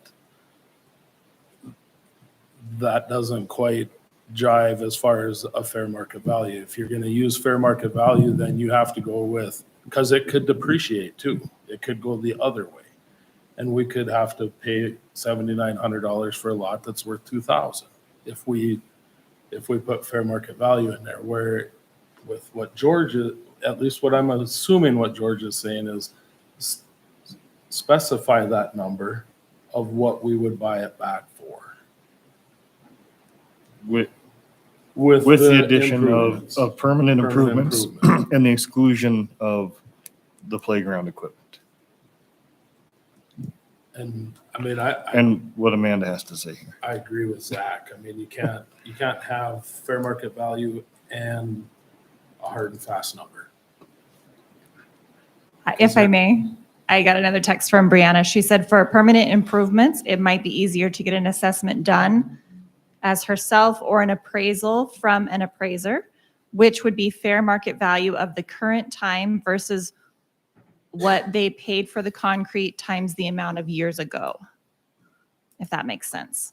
So she'll have an appraisal, she'll have a value, but then you could also you could either have an assessment done by her or get a third-party appraiser to come in, and they would do fair market value of the current time, whenever that would be of you selling it, versus what they paid for the concrete times the amount of number of years ago.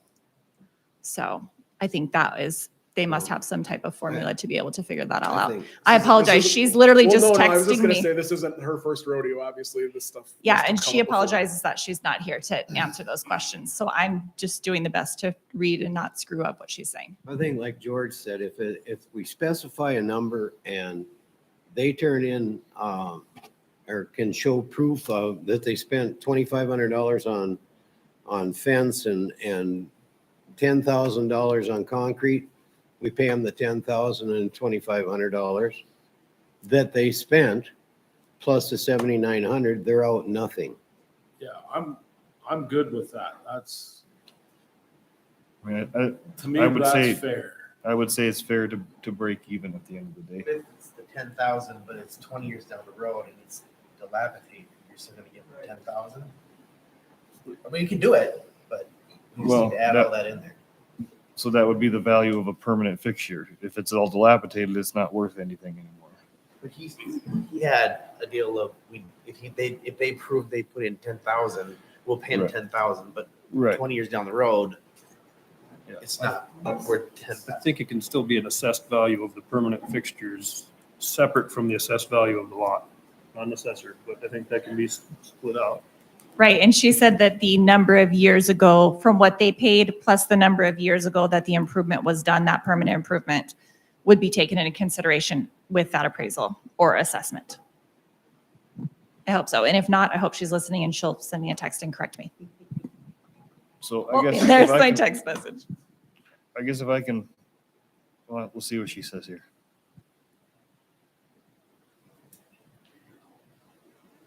She said, as far as paying exactly what they spent on improvements, just be aware that the fence or concrete slab or whatever may not be worth much in X number of years down the road, or could be worth more. Fair market value can't be a solid number figured today since the market constantly changes. Okay, George, so you want to make, So I'll make a motion that we move forward with the purchase agreement stating that we would buy back the lot at $7,900 plus the fair valuation of the permanent upgrades at the time of buyback, with the exclusion of all of the playground equipment, because it's not permanent fixture. Second. okay, there's a motion and a second. Any further discussion? All in favor signify by saying aye. Aye. Aye. Opposed, same sign. Okay, motion carries. Okay, just so I'm on the right page. I got what you guys were saying. So now you'll write up everything and you'll send it over to Nick, correct? And Well- then, We'll write it up, but do you want to talk to him and explain what they said, just in Yeah. case there's something you don't agree with, then you guys can. But we'll write it up, yes. We'll write up what Yeah. they just said, and then you can decide if you want. yeah, but yeah, I'll talk to Nick and explain what was discussed tonight for sure. Yeah. Okay. Thank you.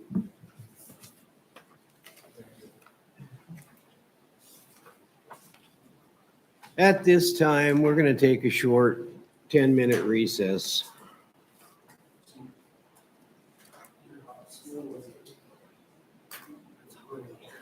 It is hot. I was getting hotter there.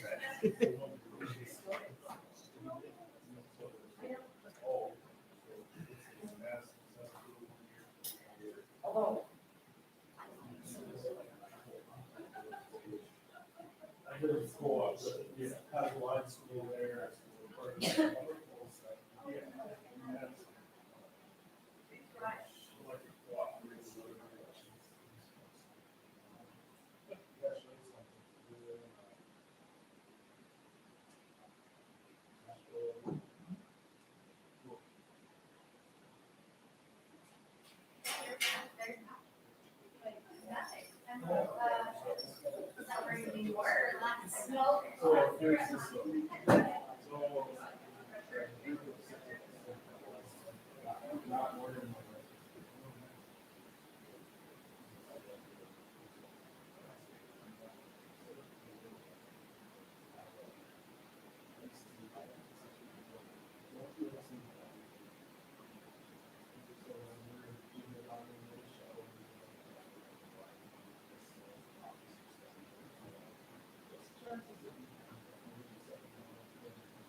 Well, and that's, I mean, that's where we would be, this isn't one of those things. But that's why I called around to all the agents, because I don't want to recreate the wheel, it's already there. And everybody's already been perspective. But I did reach out to the sheriff's office here, and I see something.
Thanks for being here, excited to see you on my pages.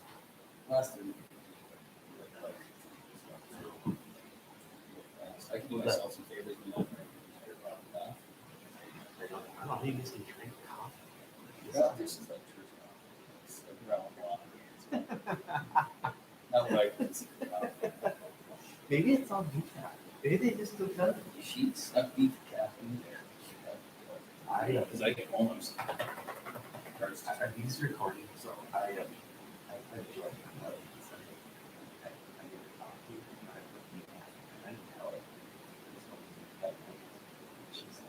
oh, I asked her how was your coffee. She's like, why? I said, I put beef.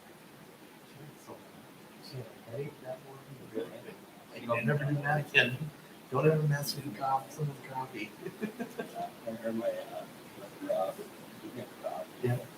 his wife Karen, not coffee. She had this Folgers meal roast stuff, and then just whatever else, and then don't have to buy coffee from mom coffee. Mom's like eating whatever the specific type of coffee, black and screw, flavor nothing. What? And Karen mixed the two together. Yeah. And and it wasn't like joking because she was pissed. But Rob had to like get in and drive into Water Shop to get a can of coffee because mom was outside kids. And I heard mom. Oh, I didn't see her. I can see her. I'm just like, she was trying her best, and it wasn't like she was. So obviously, there's nowhere in either of those agreements that specifies that the criteria for that. or, on the plate. you know, Well, I mean, if you guys all noticed the email at the end that I included from Brandy, she did some research. Oh, yeah, because we don't own it. We can't carry liability insurance on we can, we can require that. I think we Well, want if it. they're gonna have it open for the public, yeah, then I want to say maybe I'm wrong on this, but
Ready?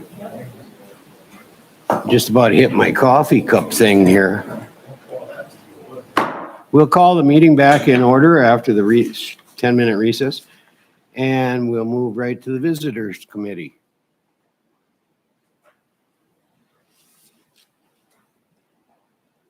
So I'm guessing nobody was able to be here. So you'll see there was 2 applications. One for the Flickertail Village Museum, which was for the 4th of July car show in the amount of $360, and the Stanley Commercial Club for the Crazy Days in the amount of $5,000, and they did approve the full amounts for both. I'd make a motion to accept the visitors committee's recommendation. Second. Okay, a motion's been made. Is there a second? Second. Thank you. All in favor signify by saying aye. Aye. Same sign opposed. Motion carries. Moving on to the Stanley Commercial Club request. Lynn, do you want me to help with that? There's nobody here. Nobody's here for that as well either. Okay. So you'll see this would be on July 4th. So this would be over also at Flickertail Village Museum. So they want to close off the frontage road from 11 a.m. To 4:30 p.m. approximately for food vendors and car show participants entering and leaving the Flickertail. Can I just say one thing? That was a great car show last year. I thought the people that put that on did a fabulous job out there. Thank you, Mr. Mayor. I know you were Move to part of close it. the road. Follow the commercial club request. Second that. Okay, motion and a second. All in favor signify by saying aye. Aye. Same sign opposed, motion carries. Stanley Park Board District request and / loan. So this would be another pay application they received from Roars Construction in the amount of $487,980. And you'll see I also provided you with a spreadsheet of the previous 2 payments. They've already been paid to them, and now the current one. Okay. Can I get a motion to approve? Move to approve. Second. Motion and a second's been made. Alin, Zach, Yes. Ty, Aye. Linda, Aye. George, Aye. Chad. Aye. okay, hearing no nays, motion carries. Bros Engineering update.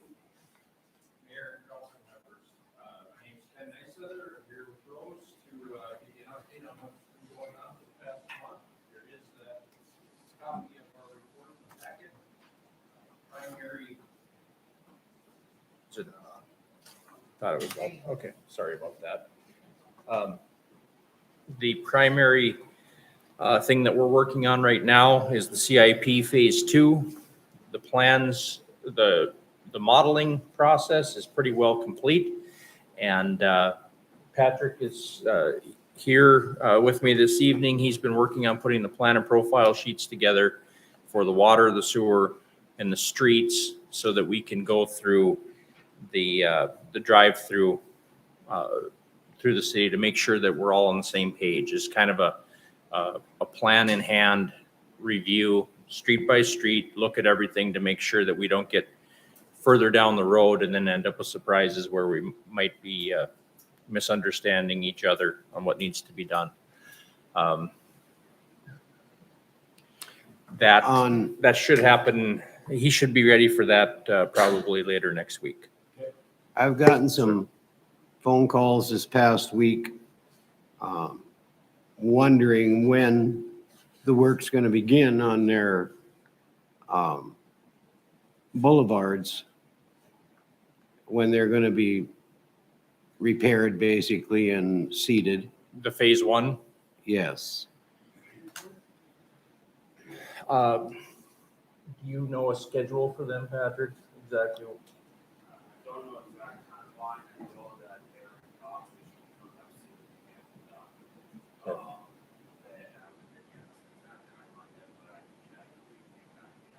Okay. And also, Ben's, you bump backward to Phase 1. I have received numerous phone calls from property owners that have had hydromulch done to where their boulevards are quote unquote repaired. And all the hydromulch is growing as weeds. Like it's awful. I mean, and I did go do my due diligence and look, and we can't give that to the taxpayer and have them pay for it. It's garbage. I drove around and looked at a lot of it, and it is not good. So what are we holding as far as right now from the contractor? We should have the retainage should still be at 10%, I would believe. And so that's it's a sufficient amount to require them to come back. We also, when it comes to seeding and hydromulching, we have that warranty period that they're required to get a stand of grass out of it. So if it's not taking, we'll have to go back through and overseed and get it to go. Well, my recommendation is we definitely do not cut that 10% retainage until all these matters are resolved. Loud and clear. And I did see today that they have removed the buckled sidewalks, formed them back up. There's rebar in a lot of them, so they are in the process of repairing that. And also on that same street, the curb stops have been exposed and are being brought to surface. So they currently are working diligently on the punch list. So. And they are going to do all of those things before they do the prep for seeding and hydromulching, because otherwise that just gets torn up. It's not a large enough project for them to be here for an extensive period of time when they do it. So they would want all those pieces taken care of. We'll find out the schedule and get that back to you guys. Can I ask a question, please? Why are they putting rebar in the sidewalks? We usually don't require rebar in our sidewalks, but all three of those forms have rebar in them. And I definitely. I guess it's just a question, does it make it from not sinking again? Because obviously it's really not going to. It's just going to sink around the rebar. I definitely believe in rebar in sidewalks. The rebar in those places are absolutely 100% needed because it's going to settle. I didn't see them dig those areas out and get compaction under it. They brought dirt in, pushed it down, set their forms. So that ground's going to settle again for sure. But the rebar will help hold it up so that we don't have the mess that we have. But I don't, without compaction, where they where they put those It's not curb going to make a stops in, the difference. It's dirt's going to settle settle. underneath. Then you're going to have, like we were doing that one day where I'm sticking my hand under the sidewalk because the sidewalk's staying in place, but your ground underneath has settled. Even with compaction, Amanda, that is something we should require is rebar on every one of the sidewalks. Yeah, we don't require, the I city specs know don't we- require rebar in sidewalks. I know that. So I'm just I was saying just it's- wondering why we, There's good logic in both, in both sides of it. If you don't put rebar in, of course, it's easier to pull panels right. and get them out of there to do a single panel replacement. Typically, though, when you're going to pull a panel, they will saw cut them anyway. So they're going to cut the rebar as it is. The advantage of rebar sitting across joints is that you don't end up with a faulting where one panel moves. And with the ADA requirements that we have now, you can end up with lots more panels that are a problem because once you get a 1/4 inch of faulting, then you're supposed to replace it. So by having that rebar in there, it helps carry through. Now, as far as the compaction under them, anytime you dig for anything, that trench is going to act differently than the soil next to it on each side. Right. And it's especially bad when you do narrow trenches to minimize what you damage, but you can never get that soil to go back into the hole exactly the way it came out. Right. So, And they're not doweling into those panels on both sides, right? It didn't, I didn't get out of my vehicle and look, but it didn't look to me like they were doweling into the adjacent panels. So everything is not going to move. so they can still have potential for faulting on the two ends. That's what it looks like. That's why I was wondering. It looks like they just did like a 2x2 pattern and the wood forms are all the way on all 4 sides, obviously, but there's nowhere that's doweled in. You know, when we do like curb and stuff like that, we dowel in the new curb to the existing so everything kind of moves together. Right. But I didn't know if that was something that you guys were requiring or not, since you were requiring or are having them put that rebar in. They may be opting to put it in themselves because of trying to prevent I haven't faulting. actually seen the rebar, but I think it's an extra precaution they're taking to prevent the same thing from happening. So they don't have to again. come back.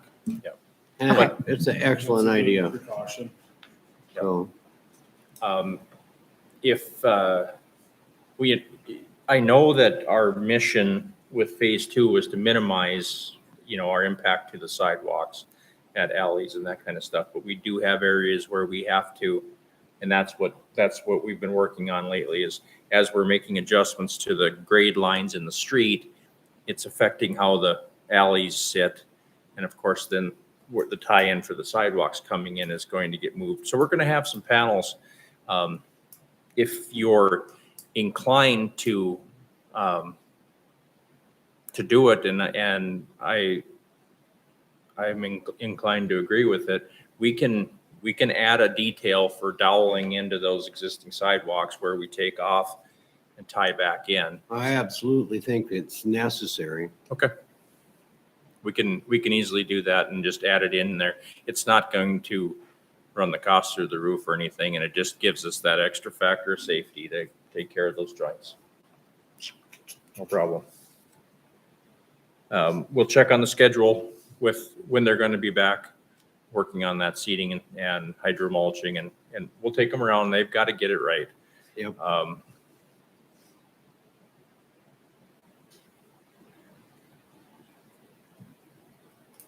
Outside of that, I'll stand for any questions, other questions you might have. I guess we already covered a few, didn't we?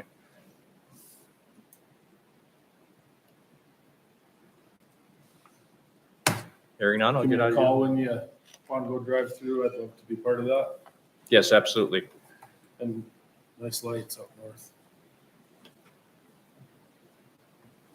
They didn't do that last 2 yet, did they? Or I think No, there's a last couple. meeting, I don't think they were installed as of the last meeting, so. The notes last time said that there were some of them installed, some of them weren't working. I wasn't gonna say anything, but I think you might get the last ones sooner than I thought, but forget I said that. Do you ever do anything with that Trent or the off-roading excursion up there? It was a semi. And did we ever backgrade? I guess. Yeah, it's all cleaned up. It is. Okay. Yeah, the Public Works group cleaned it up. Thank you. Thanks.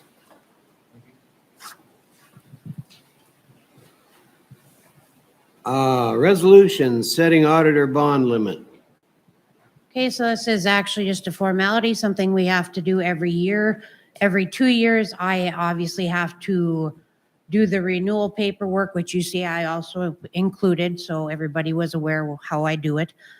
So we just need a motion and we'll need to have roll call to accept the resolution. Motion to approve. Second. Okay, roll call vote, please. Zach, Yes. Ty? Aye. Linda? Aye. George? Aye. Chad? All right. Hearing no nays, motion carries. Fireworks resolution. This is also just another standard formality that we have to do every year, and this would be to approve the sale and discharge of fireworks from June 27th through July 5th, contingent upon state fire conditions. Move to approve the fireworks resolution. Second. Okay, motion and a second. All in favor signify by saying aye. Aye. Same sign opposed. Motion carries. Police dog care and compensation agreement.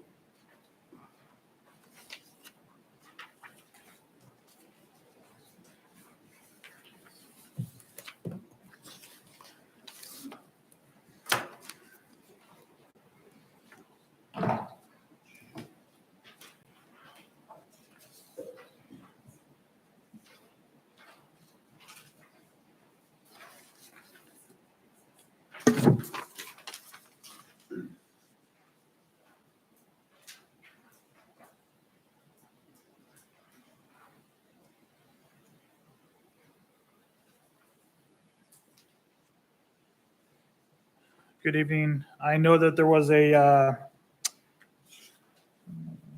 agreement written up by the attorneys. I know I believe that's been given to you. The form I just gave you is, I called around to multiple different agencies to ascertain how they compensate their canine handlers for their canine time. And you can see the list there. I just ask that when you guys make a decision, that we just be fair to what the rest of the people are doing. And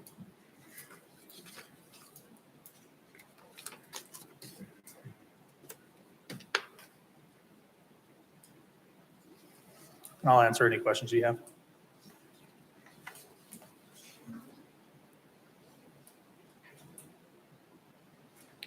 Anybody got any questions about this or? So, Chief? Yes, sir. Based on this list here, I mean, it's a little bit all over the place. What would you say is fair and suggested?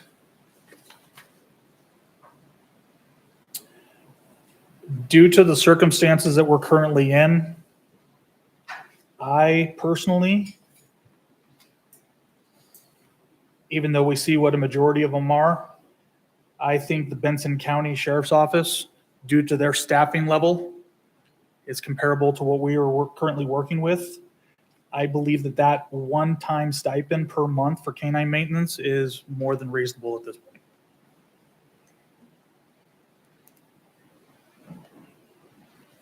And as you can see, that is by far the lowest of the other options that were provided, other than the two agencies that didn't provide.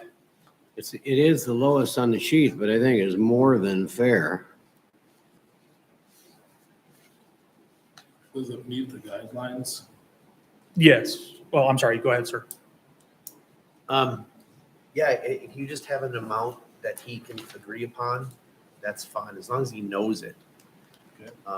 Now, the question is that, because there's exemptions for having to pay overtime, and that's explained, we kind of went through this there's exemptions. Are you willing do you want to put that as 400 no matter what? Or if the agency's under 5, you don't have to pay overtime. You can, there's no overtime requirement. so he can work as many hours. I don't care, whatever you do, but that's the deal.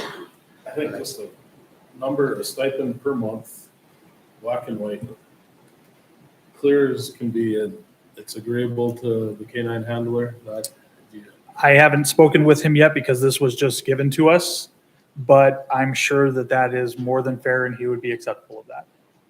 I think simple's always better. Everybody understands it. most of them, in order to get it, it's worked hours. So if there's vacation time in there, if there's sick time in there, that all comes into play, and then it turns into an accounting nightmare for Lynn and her gals. And if we just pay them X number a month during vacation, during work, during days off, it's just done and simple. One of the things is if he is on vacation, who watches the dog? Do you want you to be the person who's gonna like decide who takes care of the dog? Or are you gonna kennel the dog? How's that gonna work? I mean, just let us know, we'll draw it up. Correct, okay. Any other discussion on this? Well, this would be subject to payroll deductions, correct?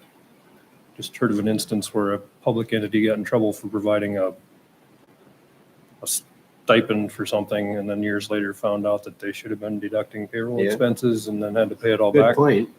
I believe you would have to do Correct. that, but you probably want to talk to like your accountant who does that to make sure you do it right. But yes, I think so.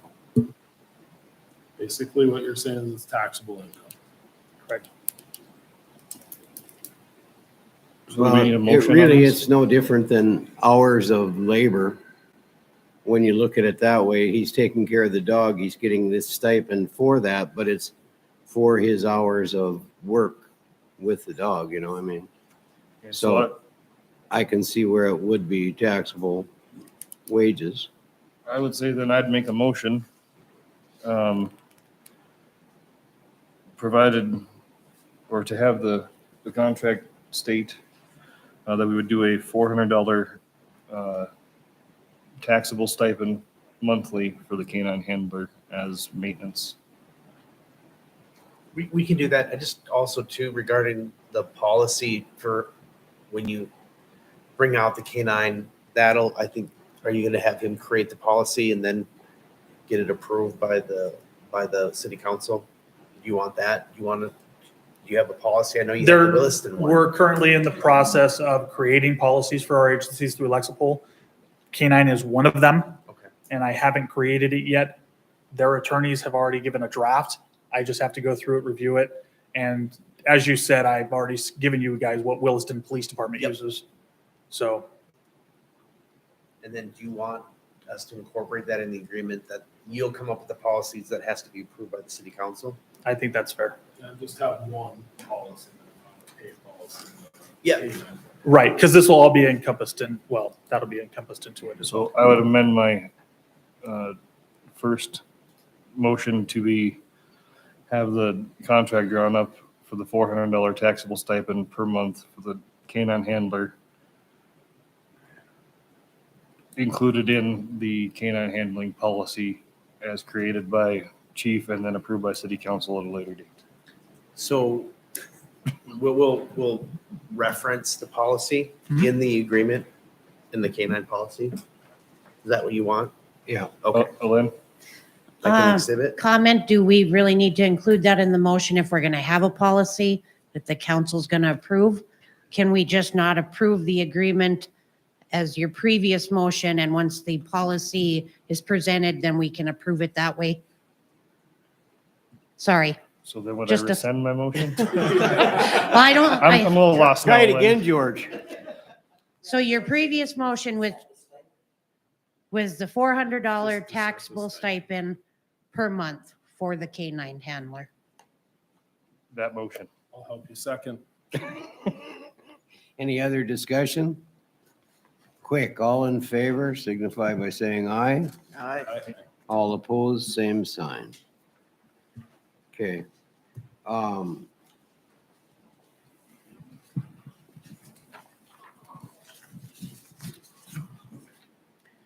And North Dakota DOT progress bill, shared use path.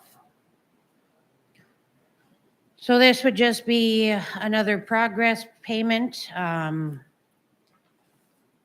received a final, I guess. Is this kind of where we're waiting on the whole lights, Zach? Okay. But yeah, so this progress payment would be in the amount of $7,790.44. I have a question, if I may. So where the semi up north attempted to cross the walking path, are there not like barriers or something that they can put up? And since this has not been turned over to the city, are they required to reseed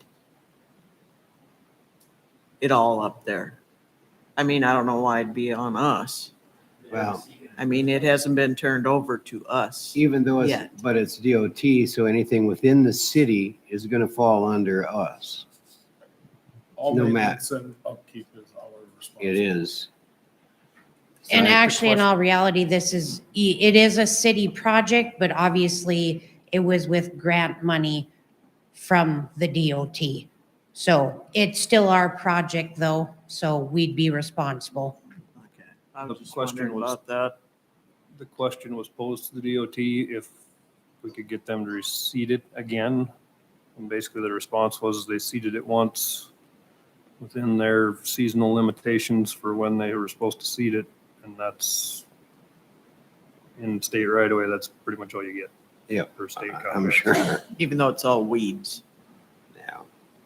I don't know. Everybody just how must the- have got a bad batch of hydro seed.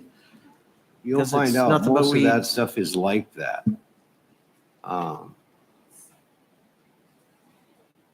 I have never seen anything much different. And then later on, actually, you get a growth of decent grass coming, but it germinates much slower than the weeds, of course. But the weeds do provide cover for the good grass. So it does do something, and that's, I mean, not arguing for how bad some of it looks.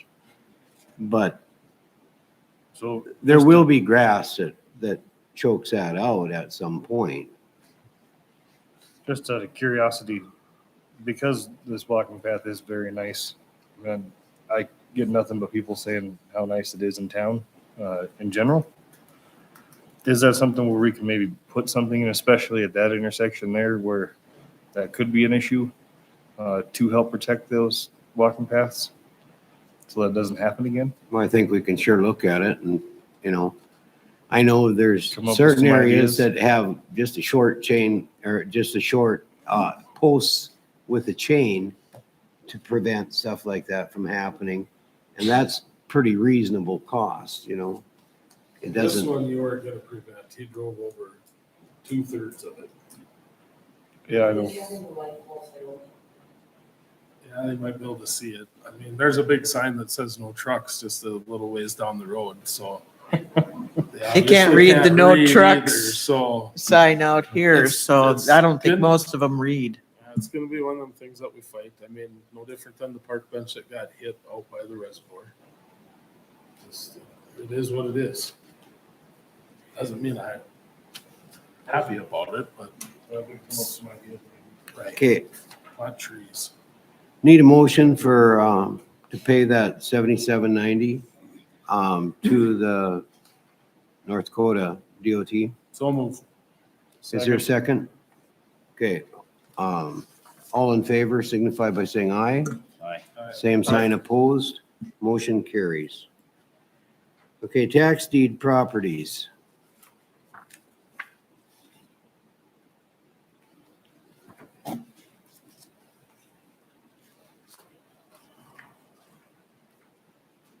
Is this showing that they're recorded? This is official now?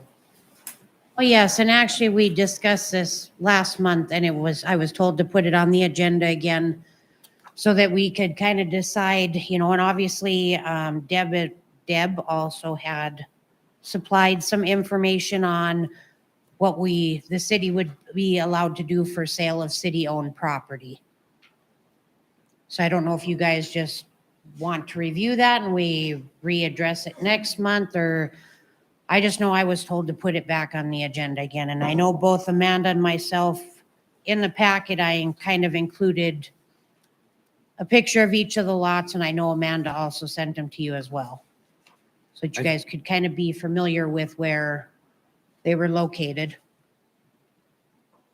I do think that we need more time to, each one of us, to look at this and study this, and then come back to next month's meeting and with a decision.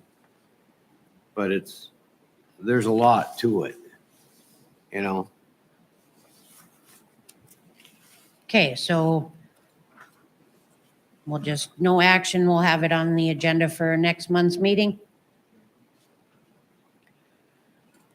Yeah, no, I don't really need a motion to table this because there was never it was just on the agenda. Yeah, if we add it to the agenda for next month, that would be great. Okay, I will make that note. John Ryan Addition Streets, boy, this could be a conversation. I drove down that again, probably 4 or 5 days ago. Some of it, they've put the second coat on, you know.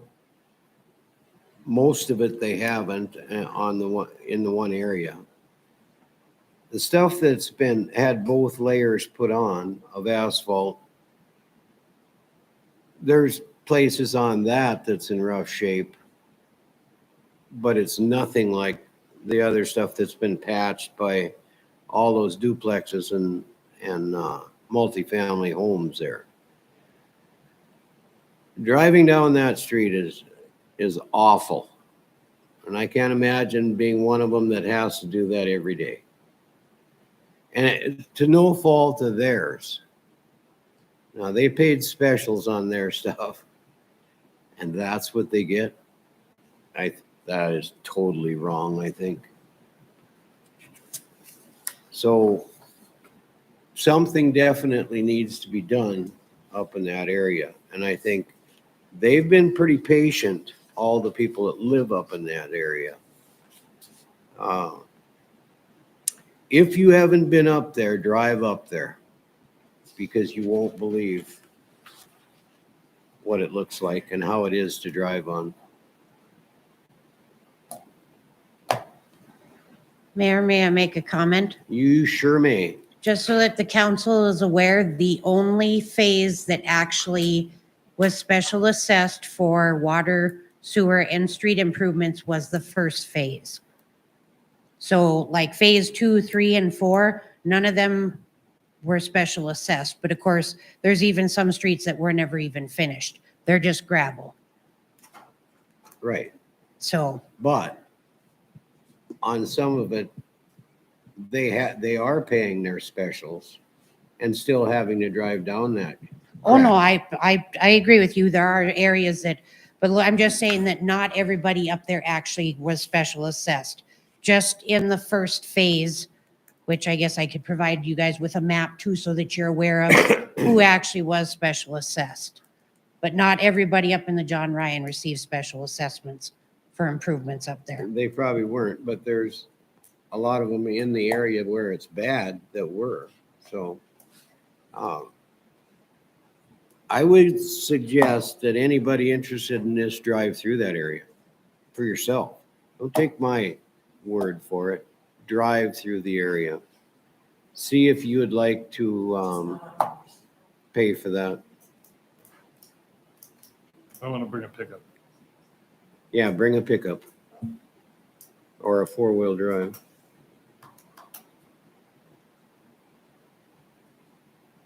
So is there any other comments on this John Ryan edition? What are we going to do with that? We're gonna have to find out who did pay specials, and if anybody paid in lieu of specials as far as part of their contract to build their home. We're gonna have to figure out what it takes to fix it. I mean, there's not a fix, it's to tear it up and redo it.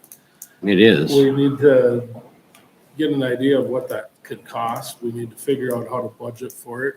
I mean, this isn't any, I mean, I hate to say it, this isn't gonna be fixed this summer. But I don't want everybody sitting around this table right now to take someone else's word.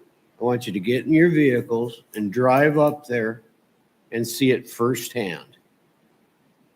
And you'll come back more informed, trust me. And if you could get us that information, Lynn, for that next council meeting, basically, we could actually talk about this stuff where everybody knows or has more information and comes more prepared for that. Okay, so for sure which portion or which property owners actually was special assessed? What else, is there anything else additional? I do know, that's what Amanda and I were just discussing, that there actually was some areas that the city actually had paid to fix. I mean, they weren't big areas, but I do have a folder on that, so. I think all the information we can get Okay. on that's gonna be pertinent. So that we can make a decision on that, but there needs to be something done about that in the next couple months. I mean, it's been going on for years out there and it's a mess. And I think it's our responsibility to do something with that whole area. Okay, so probably in the next couple of weeks, I'll try to get you guys all that information. Do you want to wait till maybe like the August or meeting, or do you want me to have it on the agenda again for next month? I want you to have it on the agenda for next month. Okay. Okay, I think will it's get you something guys needs that to get- information here in next week or so.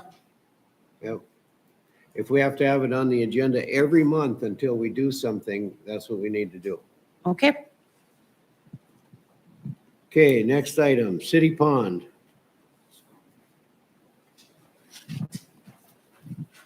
I guess I kind of was questioning about this because I got a phone call from a resident and they asked me if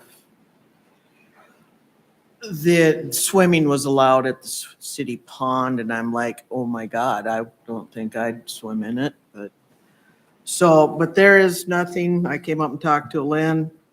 I mean, on this public access easement, fishing, boating, related recreation. I don't know. I think it should be stated or a sign posted that no swimming allowed. Number one, it's city property. There's no lifeguard. There's more than likely parasites and some kind of godforsaken algae growing in there. I don't know why anybody would let their children swim in there. We could just say there's snapping turtles in there and crocodiles or something. Well, I won't tell you what I told her to tell her kid, but I don't think he's going back in I it. agree. There's nobody up there watching it. I don't know what kind of a liability thing does the city have by kids going out there swimming. Kids have been out there fishing and playing for as long as I remember. Fishing and playing, whatever, but swimming in it? Yeah, I don't think that, I think there needs to be whatever we need to do. I agree with you on that. Absolutely no swimming allowed in there. Yeah. So if you fall out of your boat, what do you do? Well, don't screw around the boat. Swim to shore or? Get back in the boat. Mayor, may I make a comment? So Yes. after Linda did come discuss this with me, I did do some research. I was not able to find anything that we had a policy on it. I did discuss it with Deb, and she said, yes, obviously that could be a liability to the city, and that we should probably have a policy put in place, probably even signs posted. But yeah, and the only thing I was able to locate was just because you had also asked about the game and fish, because obviously they stock it. And yeah, and they also provided us with the dock out there. So yeah, the only agreements they have to have with us is obviously this public asset access agreement for them to just be able to access to stock fish. And then, of course, the memorandum, which is actually just part of the fishing pier that they gave us. So Linda, did you want to make some kind of a motion Well- about signage out there? Do we need a policy in place? Or can we just put signs up? well, she did say that it would probably be better if we actually had a policy in place. So can we Because in that still way, if put anyone signs ever- up while we're working on a policy? I don't know why we couldn't. I guess I think it's. Are we gonna put it at the knife then too? Cause that's ours also. But are they down there swimming? They're not. Well, I'm sure they are. That They're city fishing pond boats. is, it's a lot more accessible to a lot of kids In town? in town, so. No, I agree. I think it's I think it's. not a waste of great time. thing, but Well, I'd make a motion that we get a policy in place regarding no swimming at the city pond, and I think signs should be put up, if we can immediately, that there is no swimming allowed up there. I mean, okay, is there a second to that? Should I put it in there that if you fall out of your boat, you can swim? That's the exception? I mean, float on the blue algae. I'll second the motion. Okay, there's a motion and a second. All in favor? roll call. No, we can do roll call. Zach, No. Ty, Aye. Linda, I, George, Aye. Chad. Nay.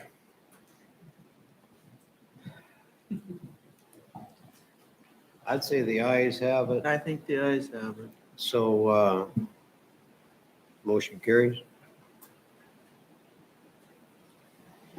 Okay, now the public access agreement. Do we need a motion on that then? No, this is something that was already done back in Okay. 2020, so All right, it's already been approved and good. I just provided a copy so that council was aware of kind of what the Game and Fish required as kind of, so they can stock it. okay, let's move on to the gaming permits.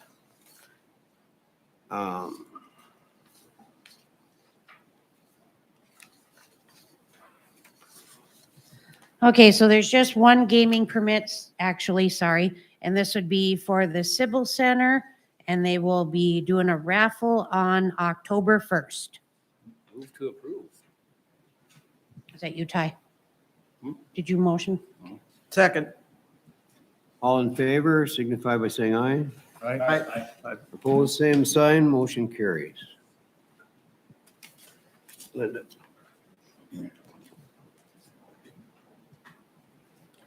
Okay, gaming site authorization. And this would be for the American Foundation for Wildlife, and this would be for them to have, let's see, pull tab dispensing, electronic pull dispensing, and 21 at the Leader Bar, and this would be from July 1st of this year to June 30th of next year. Move to approve. Second. Okay, a motion and a second's been made. Hey, who motioned?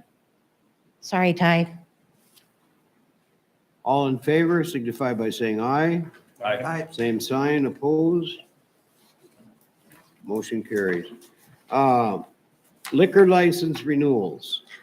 Okay, so you'll actually see, actually, when I sent out the packet on Friday, there were two that we were still missing. I have received them. So the list you have in front of you is accurate. So there's two off-sale licenses, which are for convenience stores for Pinnacle Express. Safari Fuels, the off-sale only, which is for grocery stores, which would be Cashwise. On sale only, which is also for food establishments, which would be Joyce's Cafe and the Rustic Bean.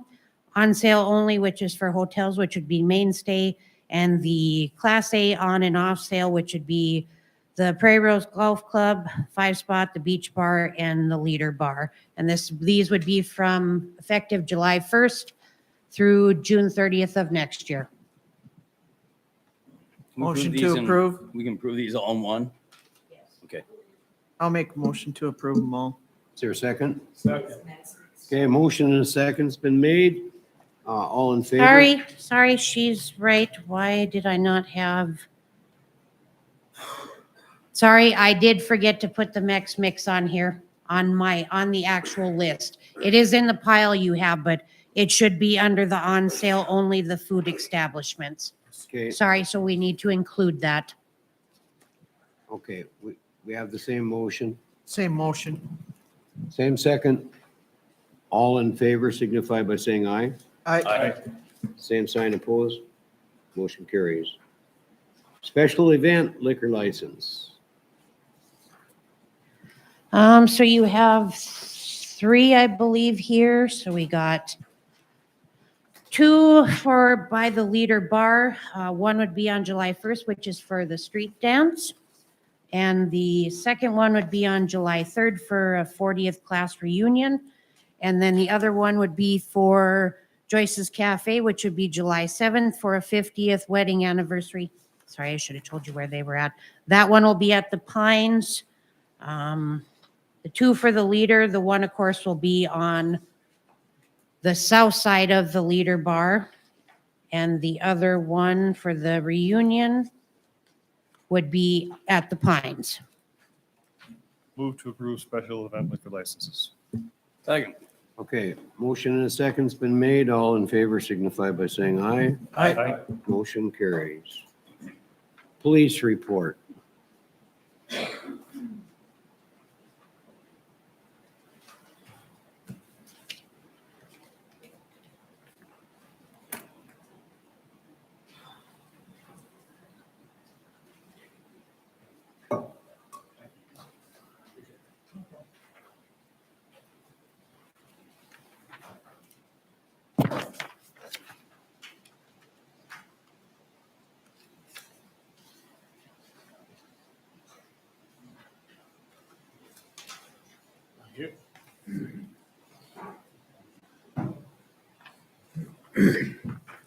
All right, good evening again. Couple of things. We'll start with the top one there. Officer Dylan Thomas has voluntarily resigned from the agency effective immediately. He moved back to Minnesota to be close to family who are suffering some medical conditions that he wanted to be close to. The next thing is I've been asked several times about creating a list for calls for service that the police department has. And so through our computer system, I was able to formulate this report. It automatically sends it to me every week. I've already talked to the state's attorney. I've talked to our city attorney. And I'm just kind of seeking your guys' approval to publish that on social media as well as our city website once we get to that point. This will keep the community somewhat informed as to what's going on in our community, call-wise.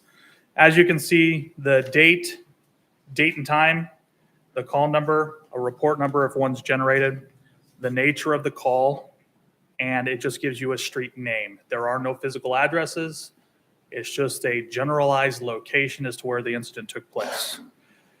There will be some things that are taken off of this list because I do not want them released to the general public. Most of them involve juvenile cases.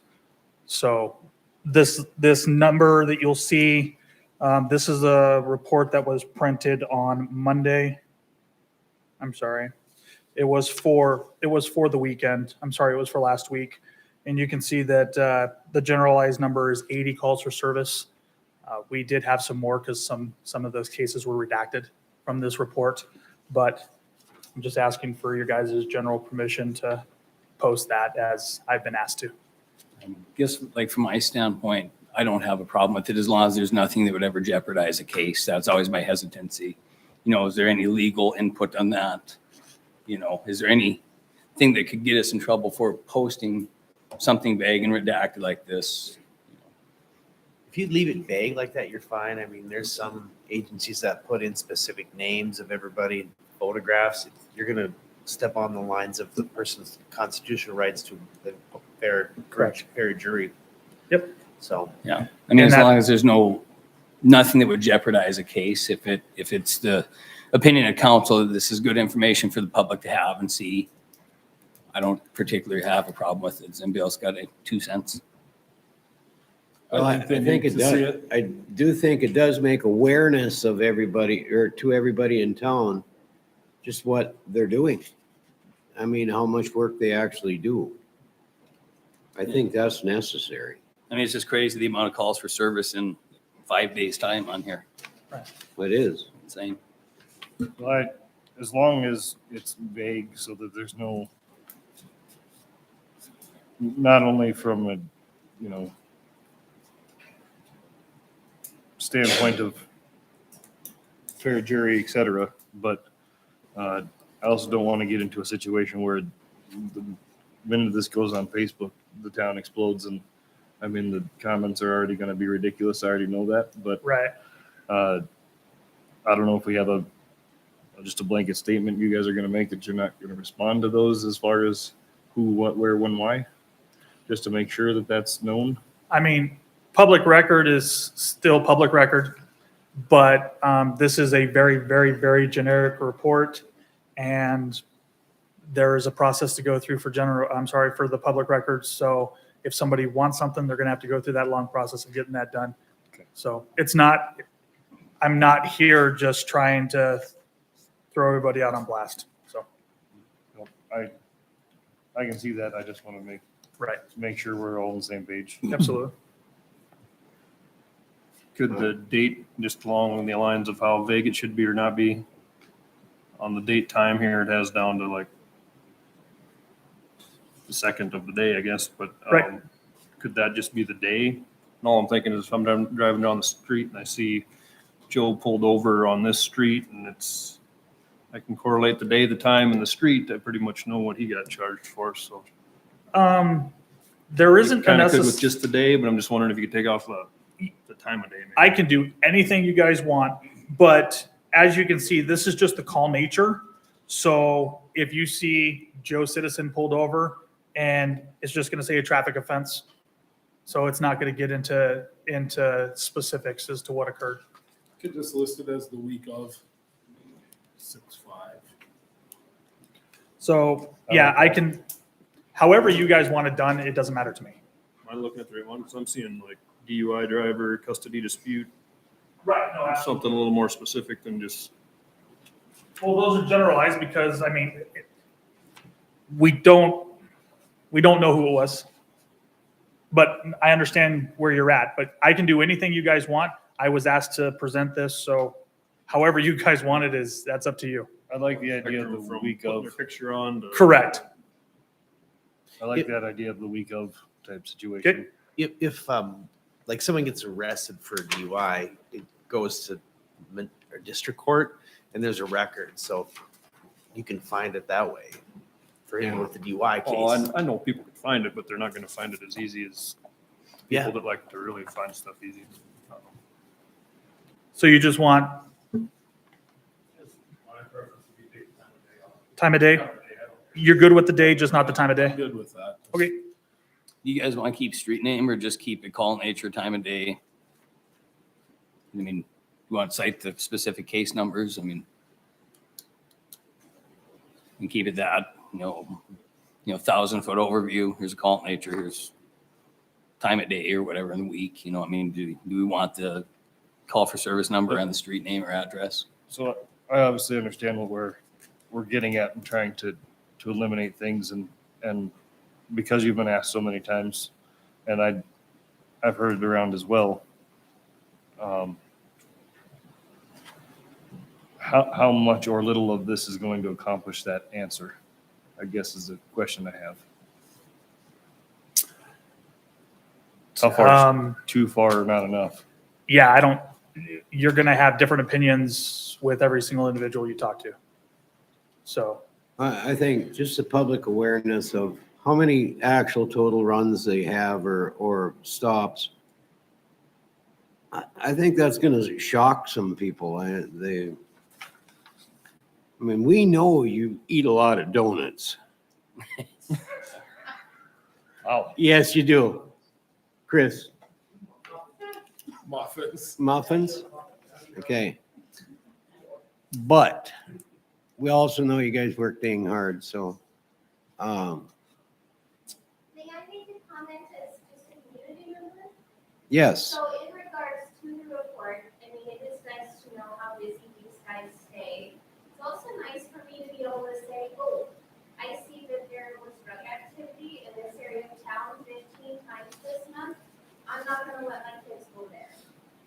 Right. And so I would appreciate if we could keep the nature of the incident in the report. Well, I don't think it should be so milquetoast that it doesn't say that, and otherwise, why put it in there? So I got this example of this report from numerous other agencies across North Dakota that I looked at. Yep. And one specific agency, I won't name them, goes very much so into depth. And I'm like, this is very, very basic. So, like I said, I will do whatever you guys wish. I think the more transparency, the better. Because like I said, we still have public record. It's a long process they got to go through. I'm still a big believer in anytime a child molester moves into town, it should be published. There's another public comment. Huh? There's another public comment. Okay, stand up. I just think, I'm not sure if you guys are focused in on the reason why you want this report. Once you decide what your reason is, then I think it will be very easy for you to decide what you want him to publish or not publish. I haven't heard a clear anything about your reason for this being published. Well, I'll start off. I'm the one that talked to him initially about creating something like this. And it was for two reasons. One, it was for the information to the public, to the citizen, because as everybody knows, this past year and a half has been hell for the city police department and the city council. We've been underneath the microscope of where are they? Do they ever work? Where are they hiding today? To the point of the recommendation was dump your city police and turn it over to the county. And we know what they do, but we're not at a liberty to just go out and tell each individual you run into it. It's pretty hard. And then for this other ladies, that was my other reason. Where are these problems? I don't want my grandkids there. And I want everybody to know that, you know what? There is a problem right here. And you know what? Let's make their life probably a little bit miserable. Yeah, and I think it's. And that was my excellent two idea. reasons for bringing it to him.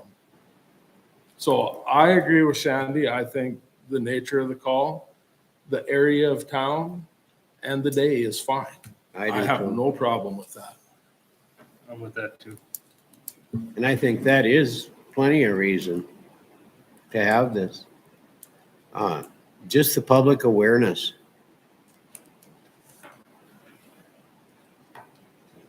So do you want a motion of what you want or what? You guys, yeah, I'm- I just I'm want to willing make to sure make we're a all on the motion. same page. You guys tell me Okay. exactly what it is you want so I can make sure that the community members are I think getting. I think it should come in the form of a motion. Okay, my motion is simple then. It would be to list the day, the nature of the crime, and the area that it happened. It doesn't need a specific time. I don't think that's not relevant to anything. The case itself, the case number itself, we don't need to offer them up that one extra thing to be able to go help with their, their open records search. It's more for that our community knows what they're seeing on a day-to-day basis. Okay. So everybody got that motion? I'll Is there a second second? I'll George? second that. All in favor signify by saying aye. Aye. Same sign opposed. Motion carries.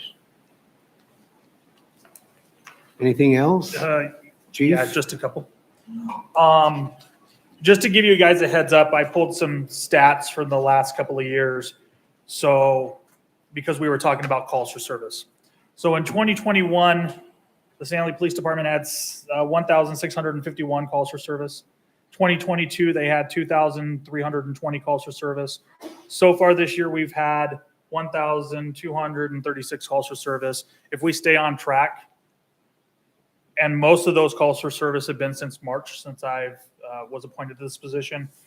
If we stay on track, we're going to go well over the 2022 numbers for calls for service. As we see more people moving to Stanley, more transient population due to the oil industry, we're going to see these call numbers go up. So just keep that in mind. Another thing, Officer Sam Pesic started on June 1st. So we put him through his training. We're very, very, very satisfied with the officer that we got when we hired him. He's done an outstanding job so far. I think in his first couple of nights, 2 or 3 arrests, 2 DUIs, and on his third night he had DUIs and drugs. So we're doing very well with this officer. So I can't praise him enough. And then we're going to talk about the next one. You bring up donuts. That's why I was curious as to where you got that idea from, because now that concerns me. When I got hired, I told you guys that I'm very, very, very big into community policing, very big into community events. So I haven't really had time to do one yet, so I set one up. So I just kind of wanted to let you guys know the 21st, so next Wednesday, from 9 a.m. till 11 a.m. At the conference room next door. I have purchased donuts, and I'm going to get it, donuts, okay. So I have purchased. I feel like there's something on that date. Yeah, my event. Anyway, so while she's gone, so I have purchased donuts, and I want to invite the community members to come in, meet me, sit down, have a conversation, have some donuts, have some coffee. Officer Pesic will be here. Okay, thank goodness. And K9 Phantom will be here as well. Okay. So, I think that's all I had for the moment. Well, thank you for your report. Any questions for the chief? Well, Mr. Mayor, I just want to make sure that it's brought up during a council meeting that I did discuss with Chief Linton and our attorney here regarding pit bulls in the city limits. Yep. And I've talked to him as to where a person I know has seen 3 of them running about, and then I witnessed one again today, just not far from the post office. So I just wanted that stated, so it's on the record that we did discuss about the pit bull issue in town. So that's it. Thank you. The only thing I guess I ask is we need to make a motion to officially accept Dylan's resignation, Oh. but it's effective immediately. I'll make that motion. Is there, okay, a motion and a second, all in favor signify by saying aye. Aye. Same sign opposed, motion carries. I just want to say quick, Chief, I'm a big fan of the community events idea as well. You and I discussed that a little bit a few weeks ago. It's no secret that some of us were a little surprised when you got hired that night, and maybe we didn't rally behind you the way we should have. I can honestly say I've been more than impressed, and I'm glad you're here, and I appreciate all you're doing. So I appreciate it. And that's one of my big reasons why I want to do this community event. I've met a lot of the community as I've been out patrolling, taking calls for service, and I want to give them an opportunity to come in and just really get to know me, because I think once you get to know me, there's a different opinion of me. So, thank you. Thank you. Public Works report.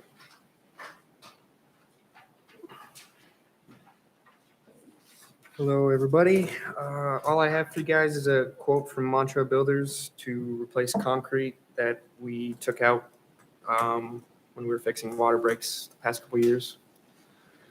I sent this out to 3 companies in about a month ago, and Mantra Builders is the only one that got back to me. So there's 3 driveways in John Ryan, a couple curbs, and a couple sidewalks. Is the mic on, Brady? I think so. I'm having a heck of a time hearing. Sorry. I'll get Sorry. closer. Okay, so what was the quote? The amount? Yeah. $11,627. And they were the only ones that turned in a quote? Yep. Really? Okay. That's for 8 properties. Okay. I'd make a motion to approve the quote, to go ahead and get this repaired. Second. Motion and a second's on the table. All in favor signify by saying aye. Aye. Same sign opposed, motion carries. Okay. Anything else, That's Brady? all I got. I don't know All if right. you guys have any questions or anything. How's it going? Good? Pretty good. Okay. All right, thanks. Thanks, Brady. Attorney updates. Nothing, I guess. Oh, At this you are a point. good man. Okay. Council concerns. We're gonna start with Zach. Look at everything. Ty, I'm good. Linda, I'm good. George. It's brought to my attention that the construction fence around the pool area has started to have a lot of entryways in it that don't get closed at night kind of thing. So the effectiveness of a construction fence with big giant holes in it isn't real effective. So if it's something that we can just have addressed maybe. I did talk to Chris about this with Park Board. And he's mentioned it to them, I know, to secure that. Okay. So that is being taken care of in the process, so. Okay. That's the only thing I've got. Chad? Okay. Moving on to the judge's report. Everybody have a chance to see that? If so, can I get a motion to approve? Move to approve. Second. Okay, there's a motion and a second on the table. All in favor signify by saying aye. Aye. Opposed, same sign. Brings us to bills. Paying the bills. Do we have this CC Steel, what fund cleared up?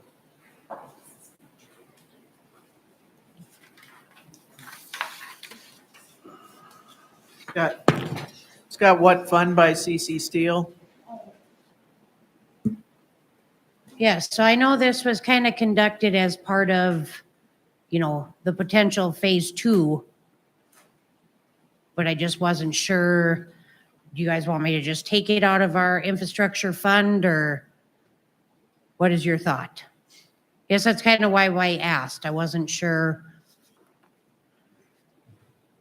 Yeah, I think it should come out of our general fund, actually. Well, general or the infrastructure?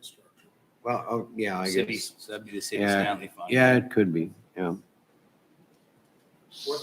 You're talking 041. that Yep, amount, right? yep, Is our that- Stanley fund, yep. Yeah. Okay, Your call, Mayor. Okay, is that where? Hmm? I You pick- like that fund? yeah, that'd be fine. So the 041? Yep. Okay, So with that change, then move to pay the bills. Okay, is there a second? Second. All in favor signify by saying aye. Aye. Opposed, same sign. Okay, thank you, everybody, for coming. And can I get a motion to adjourn? So moved. There's motion and a second. All in favor signify by saying aye. Aye. Same sign for opposed, motion carries. That's all I do, man.